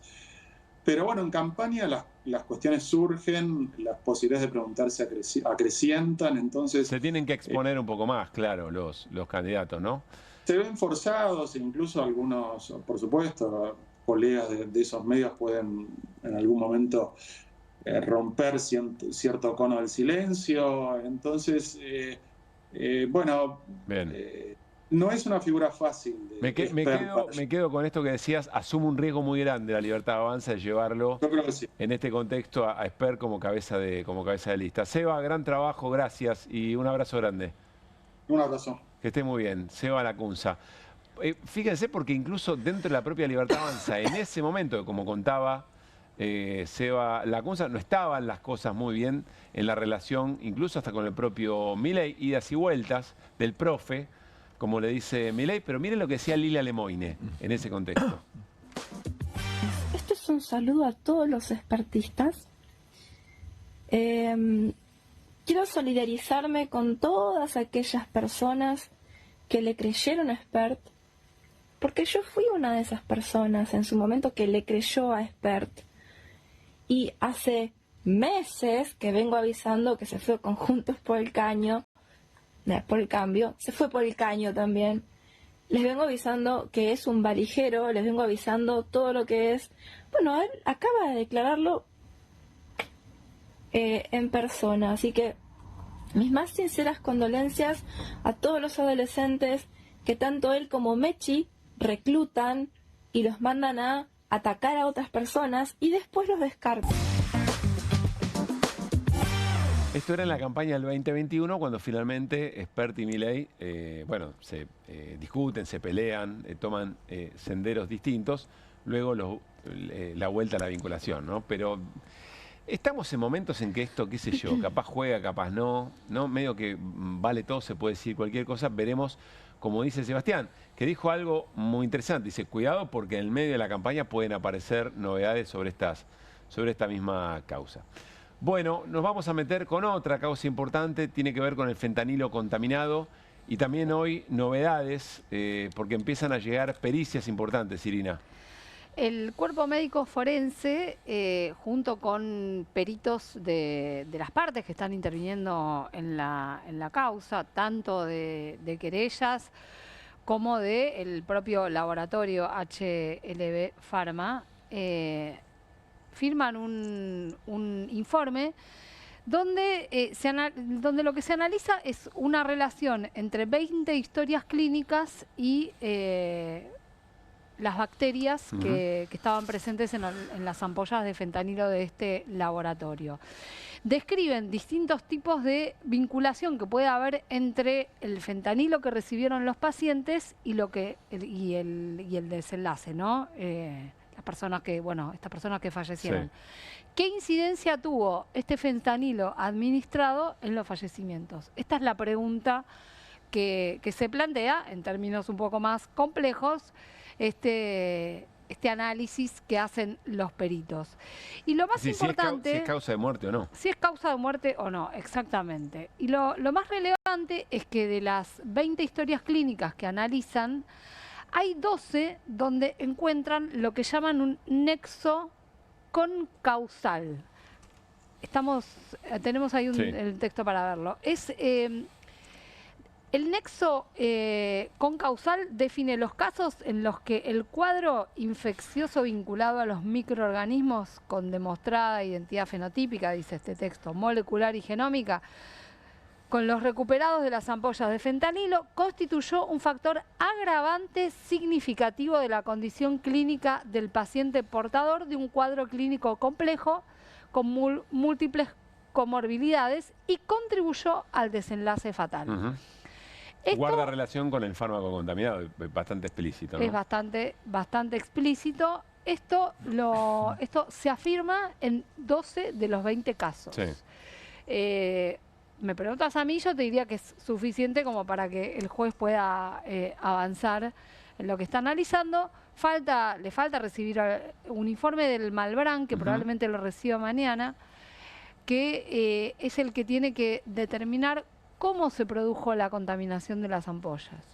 Porque además, García Furfaro, Ariel, el dueño del laboratorio, está tirando distintos tipos de teorías en las notas que da, y alguna de ellas hasta dice que es un boicot, un sabotaje. Que un sabotaje, como si alguien hubiera inoculado estas bacterias en las ampollas. Bueno, lo que va a determinar el estudio del Malbrán es el mecanismo por el cual estas bacterias ingresan a las ampollas contaminadas.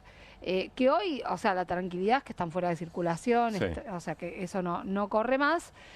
Todavía no se sabe si puede haber algún caso más detectado, porque habiendo sido utilizadas alrededor de 40.000, puede ser que surjan más casos que los conocidos.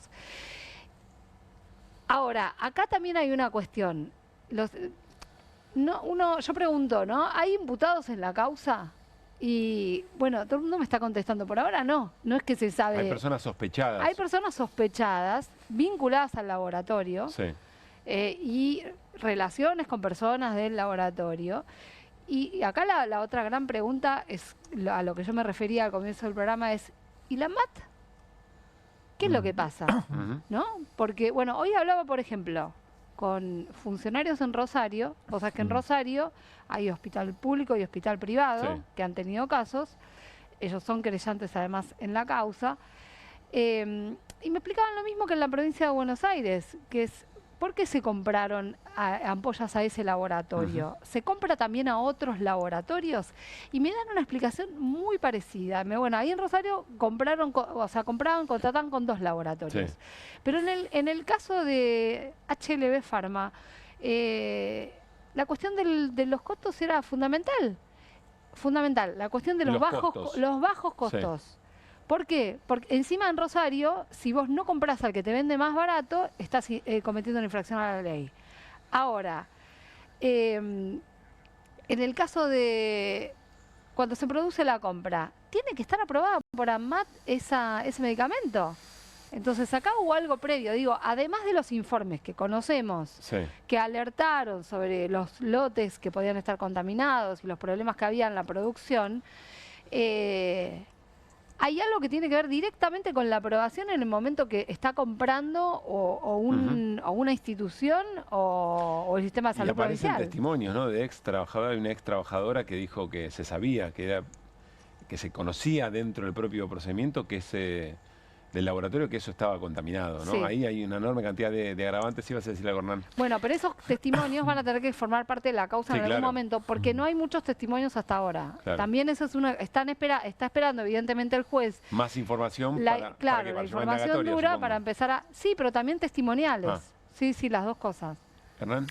No, un dato, porque hoy la verdad que el programa estuvo atravesado por todo lo que va a suceder mañana. Sí. Te agrego algo respecto de esto, es que Unión por la Patria pide la creación de una comisión bicameral de investigación de este tema. La última fue con el tema de Ara San Juan en la época del macrismo. Sí.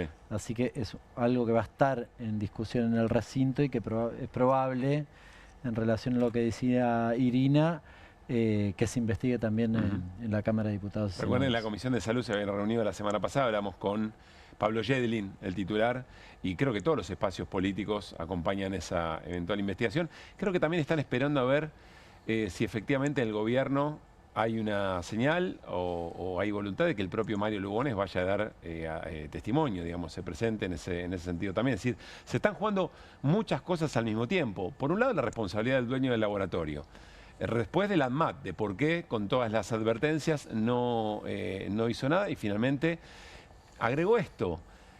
¿Cuántos elementos del desguace del sistema público de salud y puntualmente del ANMAT, donde llegó la motosierra también, pudieron tener algún vínculo con la deficiencia del ANMAT en los controles que tenía que hacer? Es que acá hay una pregunta que nos venimos haciendo desde la semana pasada, que es ¿por qué en tantos años de existencia del ANMAT no ocurrió... Claro. Una situación así. Una situación de esta gravedad sanitaria, bueno, no ocurrió. Claro. Entonces, bueno, evidentemente los controles funcionaron, uno quiere creer, ¿no? Y acá algo pasó. Y no pasó, o sea, y pasó ahora. Bien. Entonces el juez está esperando más pericias y cuando tenga más elementos seguramente va a empezar a citar. Seguramente ahí va a avanzar. A pedir testimonios. Testimonios y en algún momento... indagatorio. Bien. Bueno, ahora sí nos metemos en la mega sesión de mañana en la Cámara de Diputados y tiene que ver con, bueno, principalmente los dos vetos que están en juego. Estamos hablando de la emergencia en discapacidad, estamos hablando de mejoras en las jubilaciones y también la prórroga de las moratorias. Además está el decreto que tiene que ver, o la insistencia, o el veto en realidad, ¿no?, sobre lo que había dispuesto el Congreso para fondos para Bahía Blanca, para la colaboración en la reconstrucción después de las inundaciones en Bahía Blanca. Y están los dos proyectos de los gobernadores, la redistribución de los fondos de ATN y también la coparticipación del impuesto a los combustibles. Muy importante porque tiene que ver con lo que el gobierno le fue retaseando a las provincias y los gobernadores firmaron consensuadamente, incluida la Ciudad de Buenos Aires, para estos proyectos de ley. Es decir, acá se va a votar la otra media sanción porque esto viene del Senado. Antes de empezar tratar de darles algunas herramientas sobre cómo leer la sesión de mañana, que está convocada para el mediodía, vamos a recordar algo que es muy importante. Para sostener el veto, o para sostener un veto presidencial, que es una herramienta que está dentro de las atribuciones del Poder Ejecutivo, se necesita 1/3 de los votos. Es decir, la oposición debería juntar 2/3 para voltear ese veto. Ahora, y esto es importante, son 2/3 de los presentes, no de la totalidad de la Cámara, de los 157 diputados y diputadas. Quiere decir que va a ser muy importante para calcular los 2/3 quienes estén presentes en la discusión, quienes estén presentes en el recinto.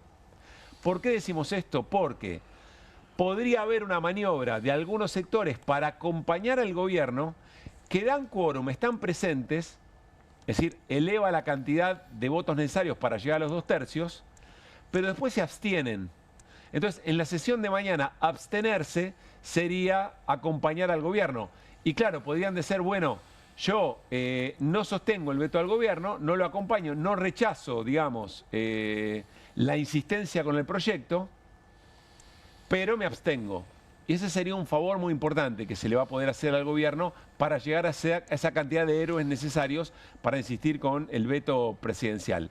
Vamos a ver primero cómo se votó estos proyectos en diputados cuando llegó el momento. Es decir, estas leyes son las que el gobierno votó. La ley de emergencia en discapacidad tuvo 148 votos a favor, 71 votos negativos, 3 abstenciones, 34 ausentes. Un ejemplo de esto sería, bueno, acá hay que contar las presencias.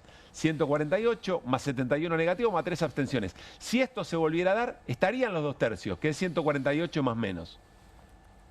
Ahora, si hay menos ausentes, más presentes, pero más abstenciones, entonces los votos necesarios para los 2/3 para insistir con esta ley sería mayor. Vamos a observar también quiénes votaron a favor, si mantienen el apoyo a la ley, y eventualmente qué hacen las abstenciones o qué hacen los ausentes. Quienes se ausentaron, si van a estar presentes o no y cómo votan. Vamos a ver el caso de la mejora de las jubilaciones, de tratar de emparchar un poco lo que se le manoteó a jubilados y jubiladas después de la devaluación de diciembre, estamos hablando de diciembre del 24, ¿no? Sí. Si no me equivoco. 142 votos a favor de la ley de incremento excepcional y de emergencia para jubilaciones y pensiones, 67 negativos, 19 abstenciones, 28 ausentes. Acá no dan los 2/3, o es más difícil. De hecho, a esta hora, en lo que el gobierno confía es en que tiene los 2 votos suficientes para insistir con el veto, en el caso de las jubilaciones, también en moratoria, pero que perdería la votación por discapacidad. Es decir, que la oposición lograría dar de baja el veto, derrotar el veto presidencial y que efectivamente haya fondos para la emergencia en discapacidad. Vamos a ver, porque esto va cambiando momento a momento. Si la pregunta era un día atrás, bueno, el gobierno estaba más preocupado, pero todavía faltan muchas horas para las negociaciones. Acá hay algunos votos clave. Uno tiene que ver con la Unión Cívica Radical y otro, por ejemplo, con el PRO. ¿Por qué? Con la Unión Cívica Radical estamos hablando no de democracia para siempre, que por lo menos a priori acompañaría la votación para insistir con la ley o para derrotar el veto presidencial.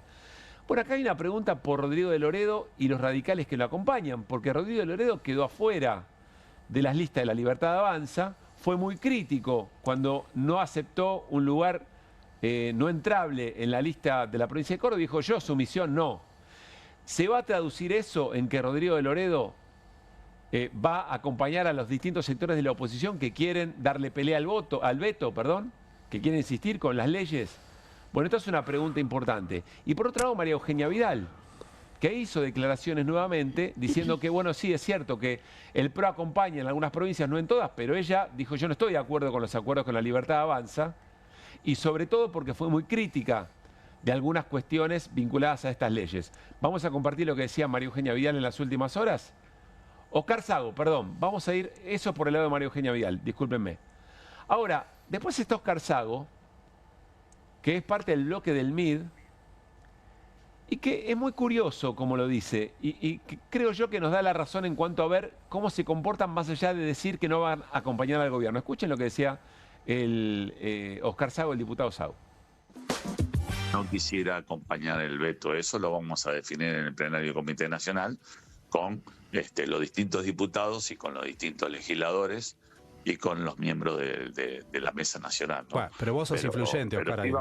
Si vos tengo una posición, digamos, tomada, y también escucho, y ya escuché a varios de los dirigentes nacionales que por el tema del aumento creemos, te estoy diciendo una media palabra, pero creemos que vamos a ir en el sentido de rechazar el aumento. Porque ya lo dijimos hace un año. De rechazar el veto al aumento. El veto, claro. Es una confusión esto de decirte te rechazo una cosa, pero se puede confundir, ¿viste? Está bien. Siempre, No. Pero vos ya sabés lo que yo quise. Esto último que dice Oscar Sago, para trabajar siempre como lo hacemos con honestidad intelectual, suele pasar en las votaciones. De hecho, antes de ir a una votación donde está en juego un veto presidencial, se hace una aclaración y se dice, bueno, quien vota afirmativamente quiere decir que insiste con la ley original. Quien vota negativamente quiere decir que acompaña el veto. Pero esto hay que aclararlo para saber si el voto es positivo o es negativo. Si siguen el debate mañana van a ver que esto se va a hacer la aclaración. Ahora, es interesante porque Oscar Sago dice, no vamos a acompañar el veto. Pero no acompañar el veto puede decir que se puede abstener. No estaría técnicamente acompañando el veto. Pero sin embargo estaría colaborando con el gobierno porque eleva el piso de votos necesarios para llegar a los 2 tercios para insistir con la ley. Vamos a ver qué es lo que hace Sago y después cómo queda la lectura final, ¿no? La valoración final de su votación respecto de esto. Y después hay otros votos muy importantes a seguir de cerca mañana. Mañana miércoles, que además habrá movilización de jubilados y jubiladas con el correspondiente operativo represivo del gobierno de la Ciudad de Buenos Aires. Y tiene que ver con qué van a hacer los diputados que responden a gobernadores, diputados territoriales. Hay un grupo de gobernadores que van desde Yarlora hasta Carlos Sadir, Maximiliano Puyaro de Santa Fe, Vidal de Santa Cruz, Torres de Chubut, Sadir de Jujuy y Yarlora de Córdoba, que son provincias unidas. Ahí hay preguntas para saber qué van a hacer. Van a tener que, en las elecciones, en muchos casos van a confrontar contra el gobierno. ¿Cómo sería confrontar contra el gobierno en las elecciones, pero acompañarlo en algo tan sensible? Empieza a jugar lo electoral. Y Martín Yarlora fue muy explícito. Dijo que va a acompañar el reclamo de jubilados y jubiladas y también de discapacitados. Lo dijo de esta manera, vamos a compartirlo. Quiero hacer público mi acompañamiento a la ley de emergencia en discapacidad. Por eso desde Córdoba le decimos no al veto. Esta ley no pone en riesgo el equilibrio fiscal, pero sí la vida de miles de personas. Argentina no va a salir adelante dándole la espalda a quienes más lo necesitan. Bien, Martín Yarlora toma posición. Uno podría prever qué es lo que van a hacer los diputados que le responden en la Cámara. El resto de los diputados está por verse. Y después, si volvemos a la placa de gobernadores, ahí está Osvaldo Jaldo, de Tucumán. Siempre es una pregunta. Y Gustavo Sáenz, que tiene algún conflicto con la Libertad Avanza en la disputa por las listas, cómo se confeccionan las listas y los lugares en las listas en la propia provincia de Salta. Y acá van a estar las preguntas. Esto es lo que vamos a ir analizando después momento a momento. Está, por supuesto, primero el desafío del quórum y después las votaciones de cada ley o de cada proyecto. Interesante que lo primero que se va a discutir son los vetos.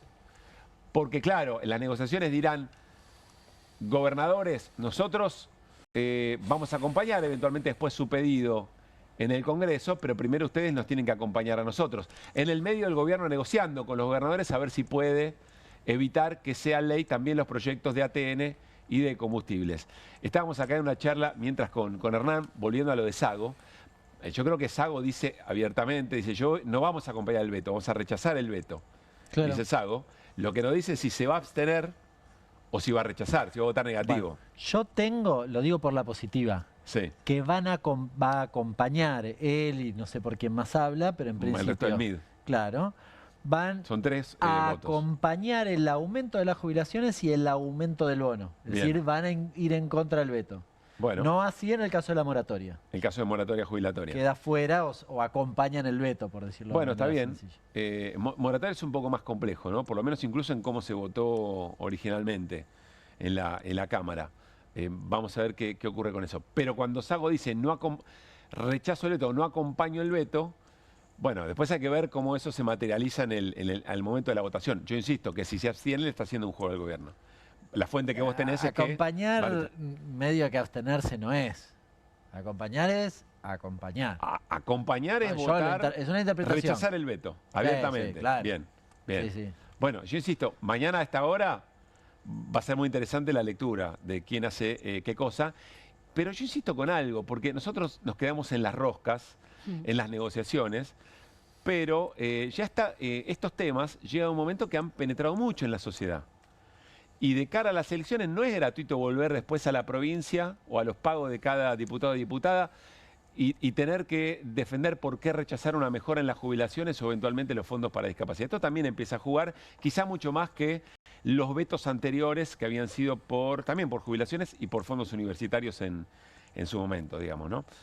Bueno, estamos muy cerca, ya va a ser una jornada muy importante, una sesión maratónica.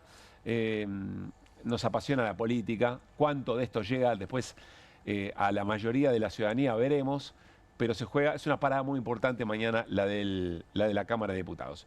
Pausa y seguimos con más QR. Movete a las promos que querés. Movete a las promos que buscas. Movete a Credicop. Las mejores promos de ahorro en supermercados y ahorro en combustibles todas las semanas pagando con los medios de pago Credicop. Más promos como estas, movete a nuestras redes. Movete a Credicop. Movete a un banco distinto. Banco Credicop Cooperativo. La banca solidaria. Con energía voy a despertar. Duermo mejor con Belmo. Belmo, Belmo, Belmo es el colchón ideal. Duermo mejor con Belmo. Belmo, Belmo, con Belmo sueño espectacular. En Pilar contamos con Mimuni, nuestra herramienta digital de atención ciudadana para solicitar turnos, realizar trámites y gestionar reclamos de manera ágil y cercana. Descárgate la app o chatea con nosotros por WhatsApp a través de 11 52 38 68 64. Las 24 horas del día. También podés acercarte a cualquiera de nuestros puntos Muni de lunes a viernes de 8 a 18 horas y los sábados de 9 a 15 horas. En Pilar seguimos acercando el Estado a todos y todas las pilarenses. Pilar presente con futuro.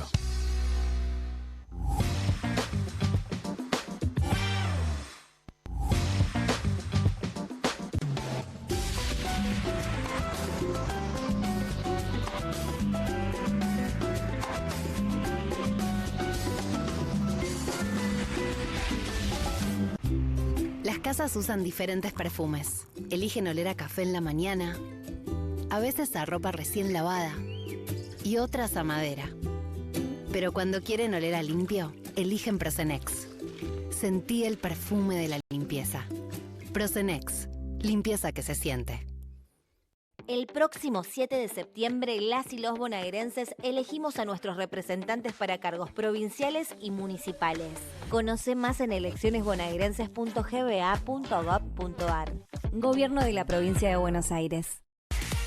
Bienvenido a todo Latinoamérica. Caras TV llegó a DirecTV, el canal de las celebridades. Entretenimiento exclusivo las 24 horas del día. Más Caras, con la conducción de Héctor Maugeri. Red Carpet, Caras News, Caras Realeza, Caras Fashion, Caras TV. Llegó a DirecTV. Contenidos exclusivos para toda Latinoamérica. Estudia en la Facultad de Comunicación y en la mayor redacción de América. USBA, Universidad del Sur de Buenos Aires. La Universidad del Grupo Perfil. Licenciatura en Comunicación Periodística. Licenciatura en Comunicación Institucional. Títulos con reconocimiento oficial y validez nacional. Inscribite a las reuniones informativas en universidad@perfil.com. Aprende comunicación dentro de un medio de comunicación. USBA, Universidad del Sur de Buenos Aires. Hay una casta superior que es los periodistas que si mienten, calumnian, injurian y dicen cualquier cosa. ¿Tenés ahí los nombres de los periodistas que tengo que meter en cana? No nos tomamos esto a la joda, como esos periodistas mentirosos. Y dentro de la cancha vale todo, que la vayan a buscar, la tienen adentro. Soy un abanderado de la batalla cultural, pero los imbéciles con déficit de IQ doméstico, ¡ay, no, miedo! Mientras que los imbéciles de los periodistas... ¿Sabes la cantidad de periodistas que tengo para mandar a la hoguera? Las mentiras de los medios. Y periodistas ensobrados, operadores, basuras. No me vengas con que son inocentes. No digo que sean tan malos como los periodistas. Digamos, raya el mal gusto propio de cerdos. Creo que es una ofensa decirle periodistas. Sí. Milei odia al periodismo. Nosotros amamos al periodismo. Suscríbete a perfil.com.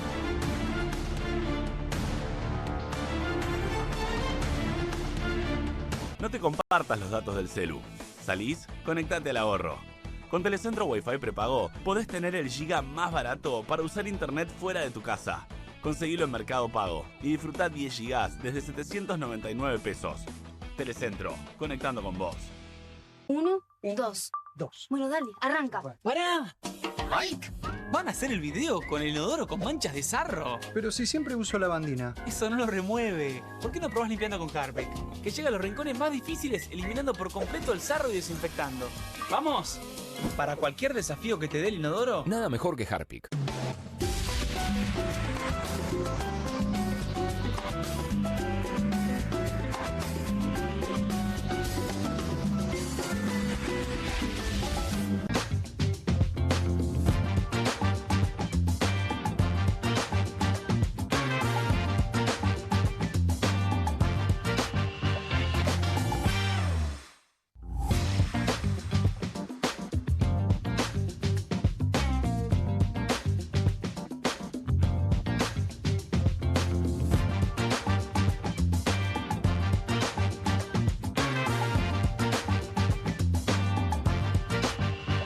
Si alguien viene siguiendo lo que está pasando en el INDEC, recuerdo el año pasado, ya Hernán Lecher dijo, hay ahí un malestar en el INDEC porque ya tienen muy en claro que las maneras de medir no son las adecuadas y ya saben lo que tienen que hacer, pero no lo hacen. Bueno, ese es Hernán Lecher. Hernán, ¿qué es lo que pasó en las últimas horas? Podríamos hacer una cronología, un día vamos a hacer la cronología. No estaría nada mal. Así, tipo línea de tiempo que diga, Hernán Lecher dijo esto, lo acusaron de barbaridades. Después apareció en la Universidad de La Plata y salió en el diario Clarín. Sí. Oya. Y nadie le pidió disculpas. No pasó nada. Después apareció el Fondo Monetario Internacional diciendo lo mismo. Y hoy hubo un hecho que básicamente significa la renuncia, diría, de los dos principales funcionarios vinculados.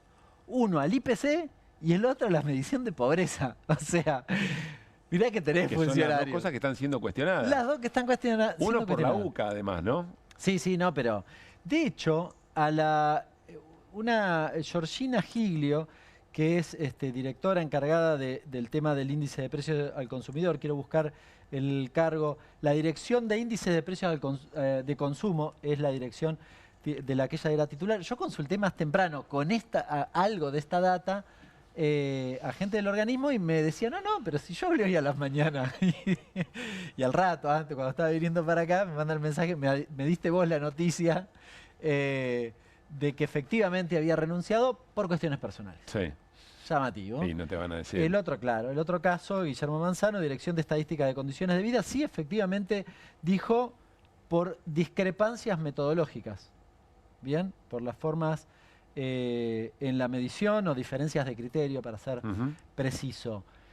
Son los dos corazones, no solo de los datos del INDEC, sino de lo que está en discusión en términos metodológicos. Vale la pena mencionar que en el índice de precios al consumidor, el problema en realidad en las dos mediciones tiene que ver con la subestimación de los servicios en la canasta. Se miden de manera distinta, pero en los dos pega.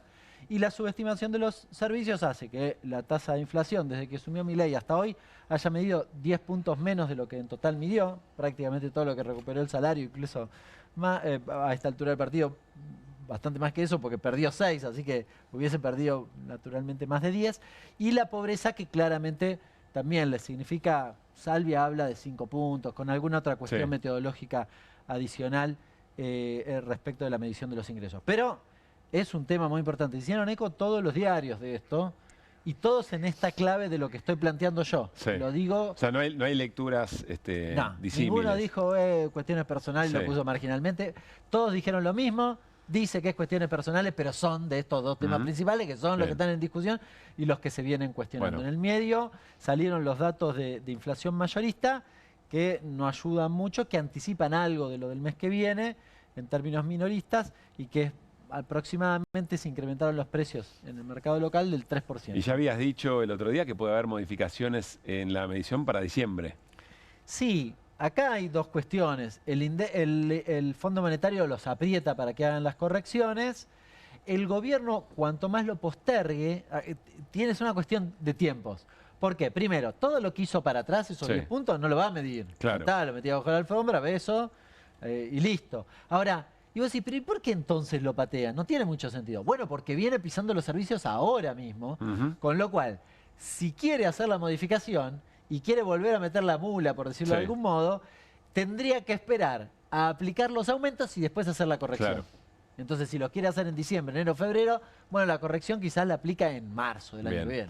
Bueno, gracias, Hernán. Y antes de irnos, otra vez un documento muy importante, el mapa de la policía respecto de la represión en las movilizaciones, Siri. Muy importante, otro hallazgo. Recordemos que el mapa de la policía, este colectivo de distintas organizaciones, había logrado identificar la cara de la gente de la prefectura que le disparó en la cara al hincha de Chacarita, Jonathan Navarro, y que además, bueno, le provocó casi la ceguera total en un ojo. Ahora dieron con el nombre de este prefecto y la jueza María Servini ya lo citó a indagatoria para el 16 de septiembre.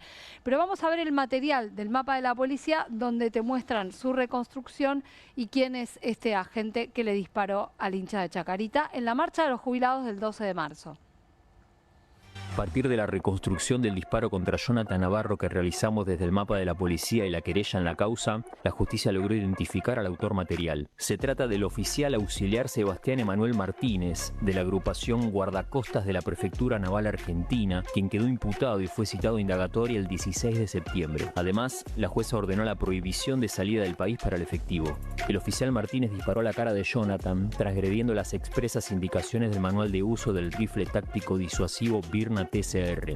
El tiro le provocó a Jonathan la pérdida de visión de su ojo izquierdo. La pieza audiovisual que publicamos el 28 de julio pasado fue presentada por la querella ante el Juzgado Federal 1 a cargo de la jueza María Servini. Estos elementos fueron utilizados por el tribunal para contrastar el informe elevado por prefectura y avanzar en la identificación de Martínez. Por eso, cada agente policial, gendarme o prefecto que ejerza violencia ilegal tendrá que responder por sus acciones frente a la justicia y podrá ser sancionado, y podrían cumplir condena efectiva en una cárcel común. Los funcionarios políticos que hoy los empujan a usar las fuerzas de manera irregular y desmedida, más tarde o más temprano dejarán el poder y serán los efectivos en calle los que padecerán las consecuencias de la irresponsabilidad de sus mandos. En este sentido, la reconstrucción del disparo contra Jonathan Navarro se suma a la realizada alrededor del caso de Pablo Grillo durante la misma jornada del 12 de marzo, cuando cada uno de estos actos ilegales contra la población fueron ordenados y coordinados por el Comando Unificado de las Fuerzas Federales. Es evidente que la sanción judicial debe apuntar hacia quienes deciden y encubren la violencia estatal. El disparo contra Jonathan Navarro fue 3 minutos después del ataque a Pablo Grillo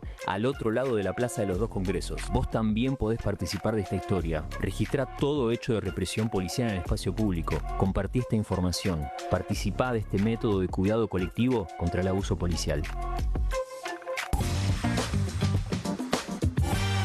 Qué gran trabajo hace el mapa de la policía y sobre todo no deja de llamarme la atención como Martínez, ¿no? Sí, Martínez. Este oficial de la prefectura naval se pone, ahí está, se pone en puntas de pie, iban avanzando, se pone en puntas de pie. En la segunda línea, ¿viste? En la segunda línea y le apunta a Jonathan Navarro, bueno. Que no estaba haciéndole nada, o sea, porque... No, ni siquiera había un enfrentamiento entre manifestantes y la policía en ese momento. No había nada. Cuando vos miras estos manuales y estos reglamentos que entrega la prefectura y que han entregado otras fuerzas también, se plantea una excepción, ¿no? O sea, sí, en todos los lugares vas a leer que estas armas que ellos llaman no letales, pero no es que no son letales, son menos letales, que estas armas pueden provocar lesiones gravísimas y que pueden provocar hasta la muerte. Esto lo tienen presente absolutamente todas las fuerzas de seguridad, está así planteado, y la excepción que se señala es si está corriendo peligro tu vida, la de un agente o la de un tercero, podés llegar a disparar, pero si no, nunca jamás se dispara a zonas vitales. En el caso del fusil Birna, que es el que usa este agente de la prefectura, es taxativa la manera en que lo dicen. No se puede tirar a la cara de ninguna manera. Ese fusil lo que lanza son unas balas que tienen gas pimienta, no gas lacrimógeno. En el caso lo que le tiraron a Jonathan es un gas pimienta. Y me parece muy importante lo que vuelven a señalar en el mapa de la policía en este video, que es que el disparo a Pablo Grillo y el disparo a Jonathan Navarro se producen solamente con 3 minutos de diferencia. ¿Por qué es importante esto? ¿Por qué es importante? Porque te muestra que evidentemente había una orden general. De hecho, estaba operando un comando unificado con muchísimos efectivos de todas las fuerzas. Pero el hecho de que exista el mismo tipo de accionar con tan pocos minutos de diferencia, o sea, que evidentemente estaba ocurriendo de manera simultánea, es que hay una orden de arriba. Están liberados para reprimir y acomodar el lugar. Algo existe. Claro. La prefectura detalla cómo funciona la cadena de mando y todo termina en Patricia Bullrich. Bueno, muy interesante que también dicen en el documento, los funcionarios políticos pasan, pero los agentes después son los que pueden terminar hasta en cárcel común. Claro, ¿no? porque en un punto son los que están quedando expuestos de esta manera, ¿no? Bien. Y son los que por ahora los que están pagando son las consecuencias, son ellos. Ocurrió en el caso de la nena Gacea el año pasado, que ya hay un policía procesado. Ahora citado indagatoria al Cabo Guerrero el 2 de septiembre y Martínez, el prefecto, el 16 de septiembre. Estamos hablando del 12 de marzo. Mañana es otra vez miércoles. Mañana otra vez jubilados y jubiladas con algunos sectores que los acompañan. Otra vez habrá un operativo policial. Vienen practicando con el carro hidrante a 20 metros. ¿Se acuerdan que lo vimos también las semanas anteriores? Y en el recinto, en el Palacio, en el Congreso se estarán debatiendo los temas por los cuales la gente afuera protesta. La Argentina de hoy. Nos reencontramos mañana a las 10 de la noche. Lo hacemos en vivo aquí por Bravo TV. Haremos QR. Abrazo, Irina. Chao, Hernán. Chao. Pásenla. Adiós.